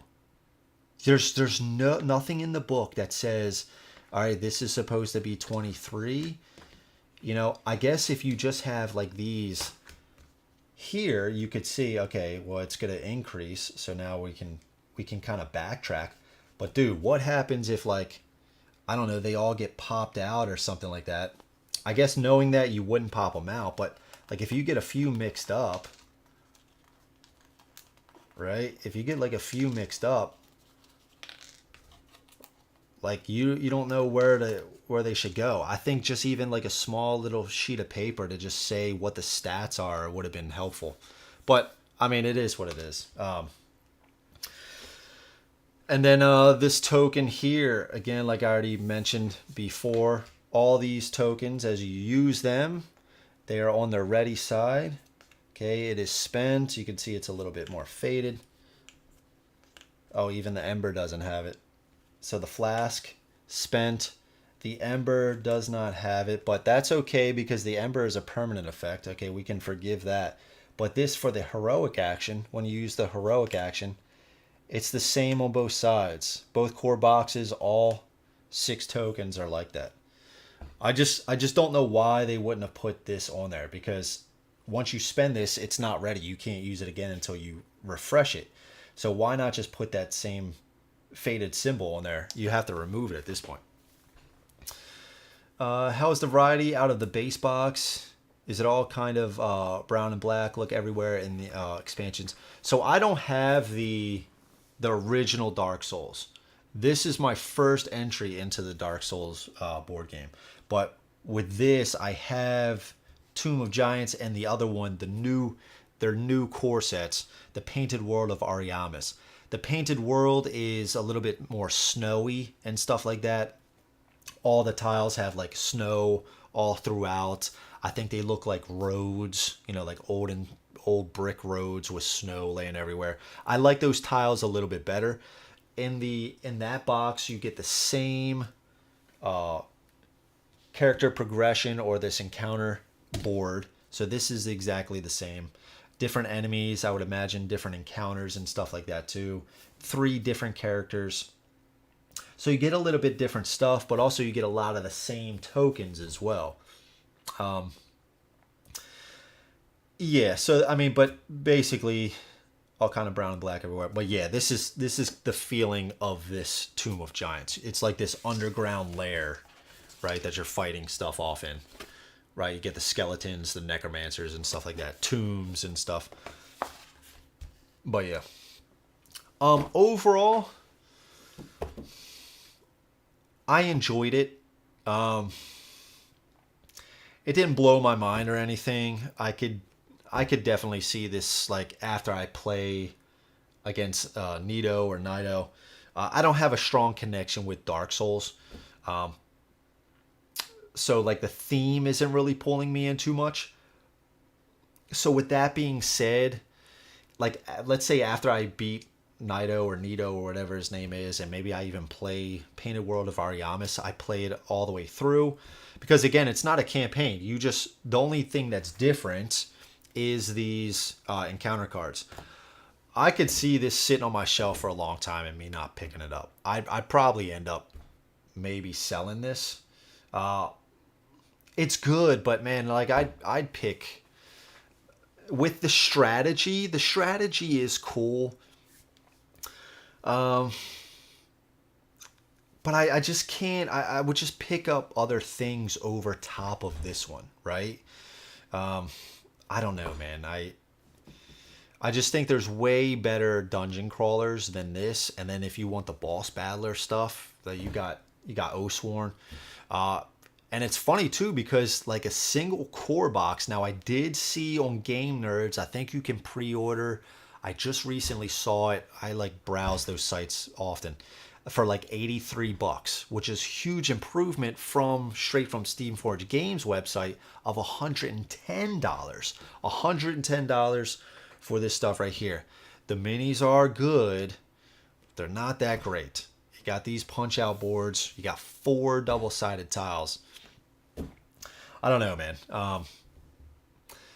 Let's see. I'm still on the fence to this game. I love your honest opinion. It's really helpful. I also don't know enough about Dark Souls for the theme to pull me in. I had never played the video game. Yeah, me neither, man. I'm with you. The video game was decent, especially for Team Ninja fans. But on the surface, this looks simplified Kingdom Death with less flashy miniatures. Yeah, and look, I mean, the minis are good, but they're not knock your socks off minis, right? Now I did go over the Nido guy, or Nido, whatever it is, Nito. I don't know if there's a certain pronunciation from the game, but this guy is a beast. And at first I was saying I would get this box, the Tomb of Giants, over top of the Painted World because of this guy. But honestly, man, I think the tiles just aren't pulling me in. So maybe I would take the Painted World over this because the tiles look better. But I can't recommend it for $110. I can't. I think you could buy some really good games for that price.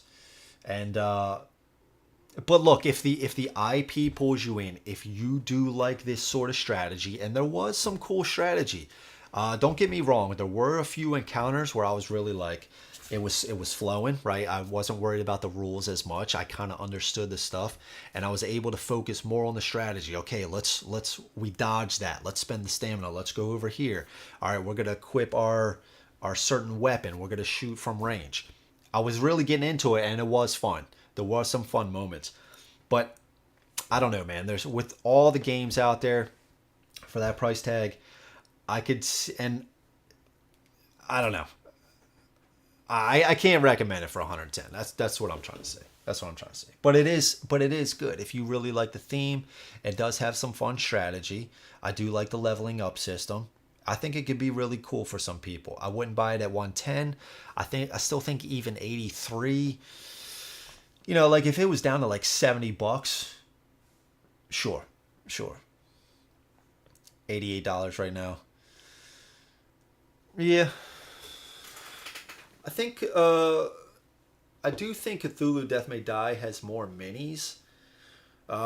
It's got some 3D tokens in it as well. It's got the board art, like the tiles that come in there. You can really make some cool different maps. The scenarios are a lot different as well. I could definitely see that for the 88. But for this, I don't know, man. It's hard. It's hard. But I would play. That's what I would get. I'd probably get that exact game. I'd probably get Cthulhu Death May Die over top of this, for sure. At that price. Yeah, I don't know, but again, man. It did have some cool moments. It did have some cool moments. I don't want to take everything away from it. But it just, I think with the simple scenarios, I do think like if you played this game enough, I could see you starting to go through these encounter cards. And I mean, you're definitely going to play through 3 each time. You can take a look at 2 each time you go to a new encounter. I could definitely see you're going to have to incorporate some new stuff into this game if you play it a few times. And at 110 price tag, I would want that to be a little bit more maybe. For 110, you only get one mini boss. One mini boss. So that is going to be the exact same mini boss every single time. And the same main boss every single time. So, yeah, I don't know. Does seem like a hard sell. Yeah. But again, it doesn't take up that much table space. That's a positive about it. It doesn't take up that much table space. It's not overly complex. The rule book is very good, I found. It's very good. I had a few questions. I was able to easily find it. There were a few questions that I had that it didn't answer. But other than that, it was okay. It was okay.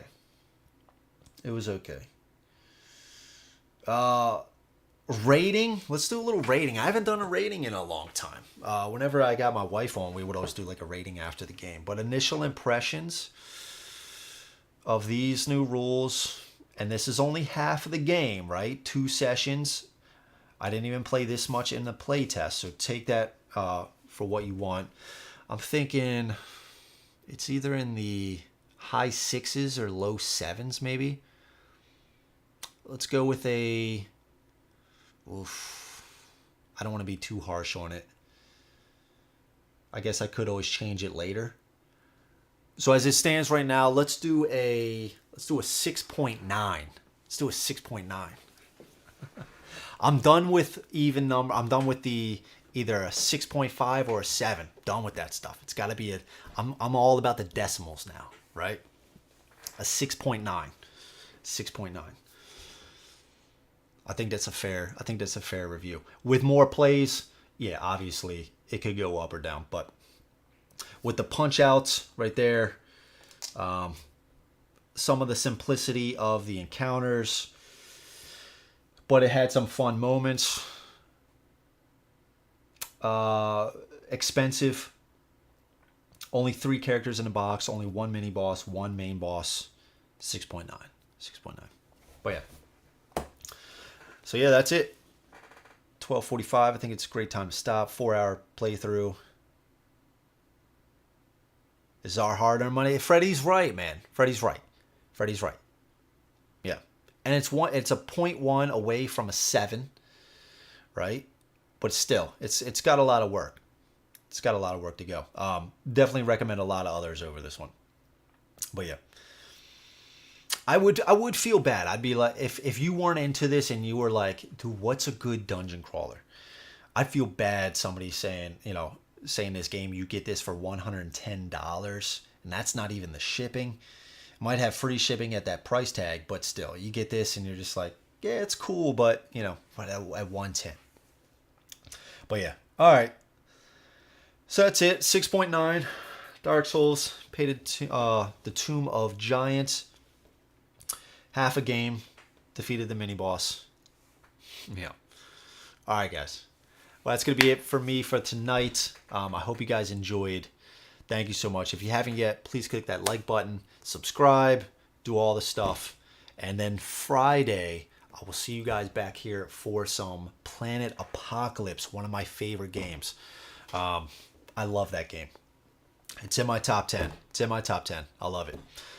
Thanks again for the stream, brother. You got it, Freddie. Thank you so much for stopping by. And Freddie, I did want to say, I don't know if I showed you. Oh, yeah, I did show you, right? The V Commandos Resistance. Got the Resistance. So, my man Freddie told me about the hookup from the site. Picked it up, my man. So, yeah. Anyways, thank you guys for watching. Really appreciate it. Have a great rest of your night. Have a great day tomorrow. And if you guys stop by Friday, I will catch you then. So until then, grab some brews, play some games. I'll catch you guys later. All right, thanks to everybody. Peace out.